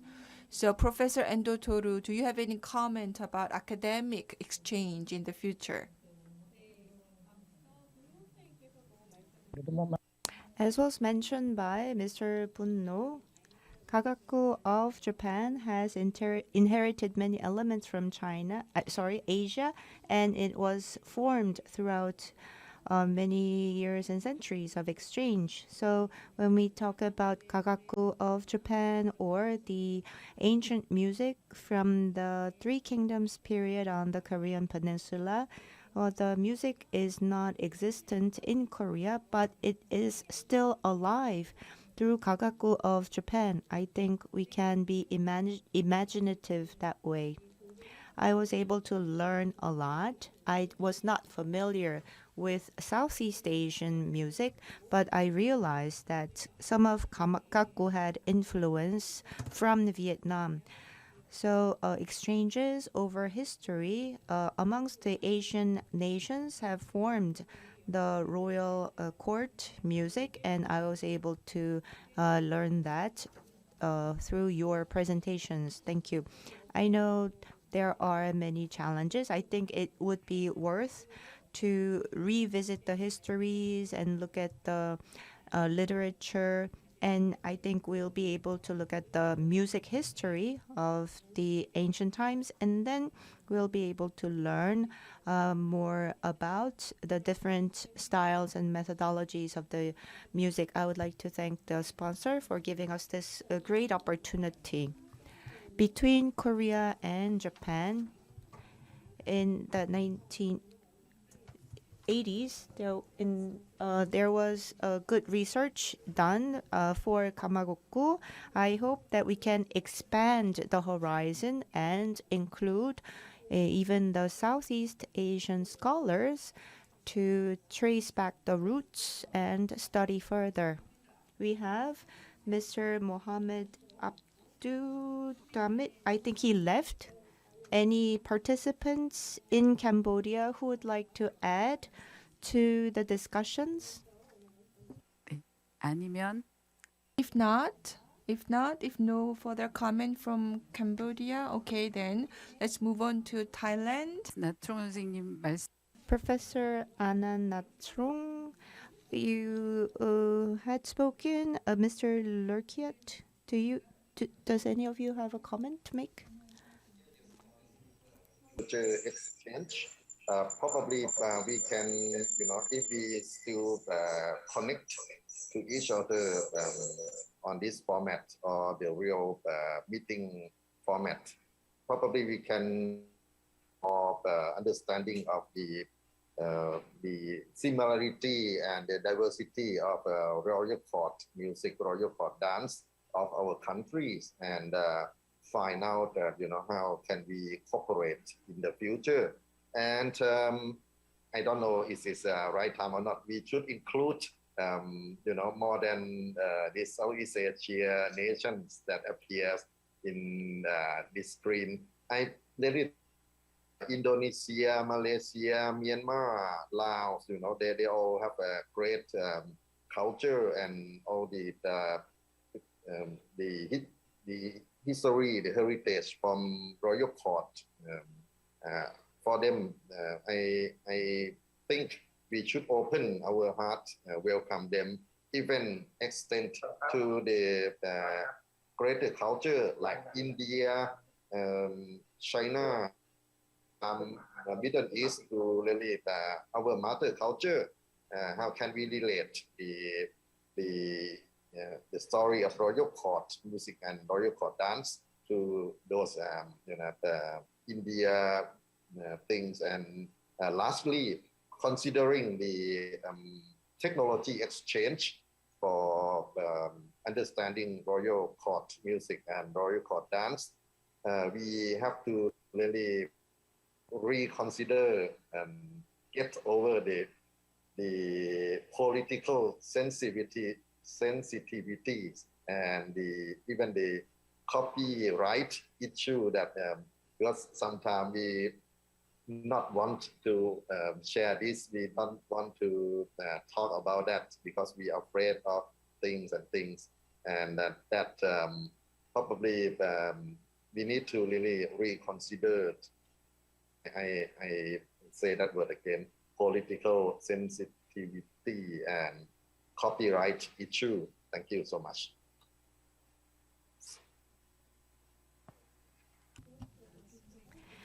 Thank you very much. You talked about very important points. In the interest of time, Myanmar, Laos, these other countries could not be invited. We had to prepare in a very short period, and I am so very thankful for you to have accepted our invitation. Thank you once again. Mr. Lerkiat, do you have anything to add? Could you turn on your microphone? Mr. Lerkiat? You have, yes, your mic. Thank you. Please allow me to speak in Thai and Anand will translate for me. คิดว่าอะไรนะลุงว่าจะมีอะไรที่แลกเปลี่ยนกันในอนาคตในการอันนี้เหรอคือถ้าไอ้เรื่องโรคโควิด -19 มันหายไปแล้วเนี่ยฮะผมก็ยังไม่แน่ใจว่าเรายังจะใช้ชีวิตกลับมาปกติเหมือนแต่ก่อนหรือเปล่านะครับแต่เราก็ได้หวังว่าจริงๆการประชุมแบบแลกเปลี่ยนความรู้ความคิดแล้วก็ความรู้สึกนึกคิดในวัฒนธรรมของตัวเองต่างๆเนี่ยก็เป็นประโยชน์มากๆนะครับก็หวังว่าถ้าเราไม่ได้เจอตัวกันจริงๆเราก็เจอกันอย่างนี้ก็ได้ครับแต่ว่าถ้าจะมีโอกาสดีๆสักอย่างนึงก็คงจะรอเจ้าภาพที่พร้อมนะครับจัดการประชุมดีๆแบบนี้นะครับผมก็จะขอบคุณมากครับ All right, I made a quick translation.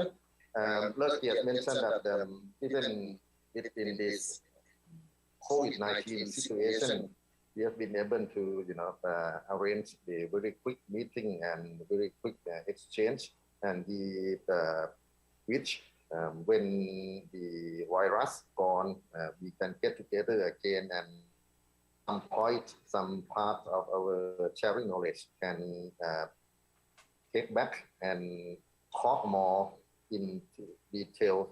And concerning the COVID-19, it's also very challenging for the tradition of royal court music and royal court dance. What will happen among our country, because the world will not be the same. So it is a good thought to follow up, even within our own countries, for the royal activities and so on. Thanks.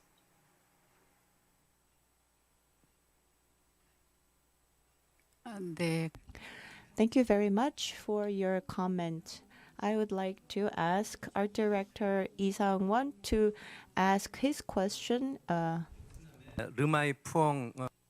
I have a question to Director Mai Phuong from Vietnam. So earlier, you talked about reconstructing the ancestral ritual ceremony music. We are in Korea. We are also interested in that kind of music as well. So how are you reconstructing that? What kind of record do you have? And the soil and grain ritual music to reconstruct that. How are you doing that? Và xin chào quý vị đại biểu. Vừa rồi ở trung tâm bảo tồn di tích cố đô của chúng tôi đã phục hồi một số cái nghi lễ quan trọng, đó là lễ tế giao, là lễ tế trời đất, một lễ lớn và sử dụng trong triều đại công chủ của Việt Nam. Bên cạnh đó thì có phục hồi một. So in the case of the kind of ceremony, we have some written record remaining. So for that kind of ceremonial music, we have some written record. And so we are referring to that. And also we've identified some descendants of we are trying to find the descendants of the original performers and artists and musicians. And also there are scholars, doctor's degree scholars who are studying this. Some original performers passed away, of course, but some scholars, the present time scholars, are trying to find the descendants of them and then interview them and collect information. And then we compare that information with a written record. So that's what we are doing. Thank you very much. So I think it was a really big learning day, and I think going forward, even though we are meeting online today, hopefully things will get much better in the future and we will be able to meet face to face in the future. So thank you all very much for your passionate participation despite long hours. So big thanks from us. I'd like to conclude our panel discussion. Anyone who disagrees with me on closing this session? Okay, no disagreement. Thank you very much. 오늘 토론을 So thank you for all the participants, all presenters and discussants. Now I'd like to invite President Kim Young-un of the National Gugak Center for the closing remarks.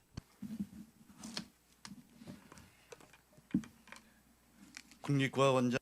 Hello, I am back again, Director General of National Gugak Center, Kim Young-un. Listening to the 6 country presentations, I was deeply touched by the country's effort and devotion to transmission of royal court music and dance. All the countries participating today have deep relations with Korea. Well, for Japan, we have had relations from the Three Kingdoms period, and Joseon envoys were sent to Japan, and there have been constant culture exchange in terms of art, literature, and popular culture. As for Brunei, in 2013, the National Center for Korean Traditional Performing Arts in Busan went to Brunei to perform, and as for Cambodia, there was the performance celebrating the 15th anniversary of diplomatic relations. And as for Thailand, in 2018, there was a performance jointly done with National Gugak Center commemorating the 60th anniversary of diplomatic relations. And as for Vietnam, National Gugak Center worked with Hue Monuments Conservation Center to restore the Pyeonjong and Pyeonggyong instruments. So throughout these opportunities, Korea and the Southeast Asian countries have continued to develop their ties. Many countries in Asia and Korea will continue to engage in joint research and exchange activities to create an environment in which we can together transmit the court music and dance. All the countries who participated today are strong cultural countries whose heritage is listed on the Intangible Cultural Heritage of Humanity of UNESCO. I hope that this international seminar was a good chance for us to continue to deepen our relations and to develop and preserve our valuable culture so that we can play our due roles in the international arena. I hope we can continue with this collaboration, share our proud cultural asset. I hope that we can work together for the prosperity of culture in the future. Once again, I would like to thank you for congratulating us on our 70th birthday. I wish you success, happiness, and health. With this, I'd like to end today's seminar. Thank you very much.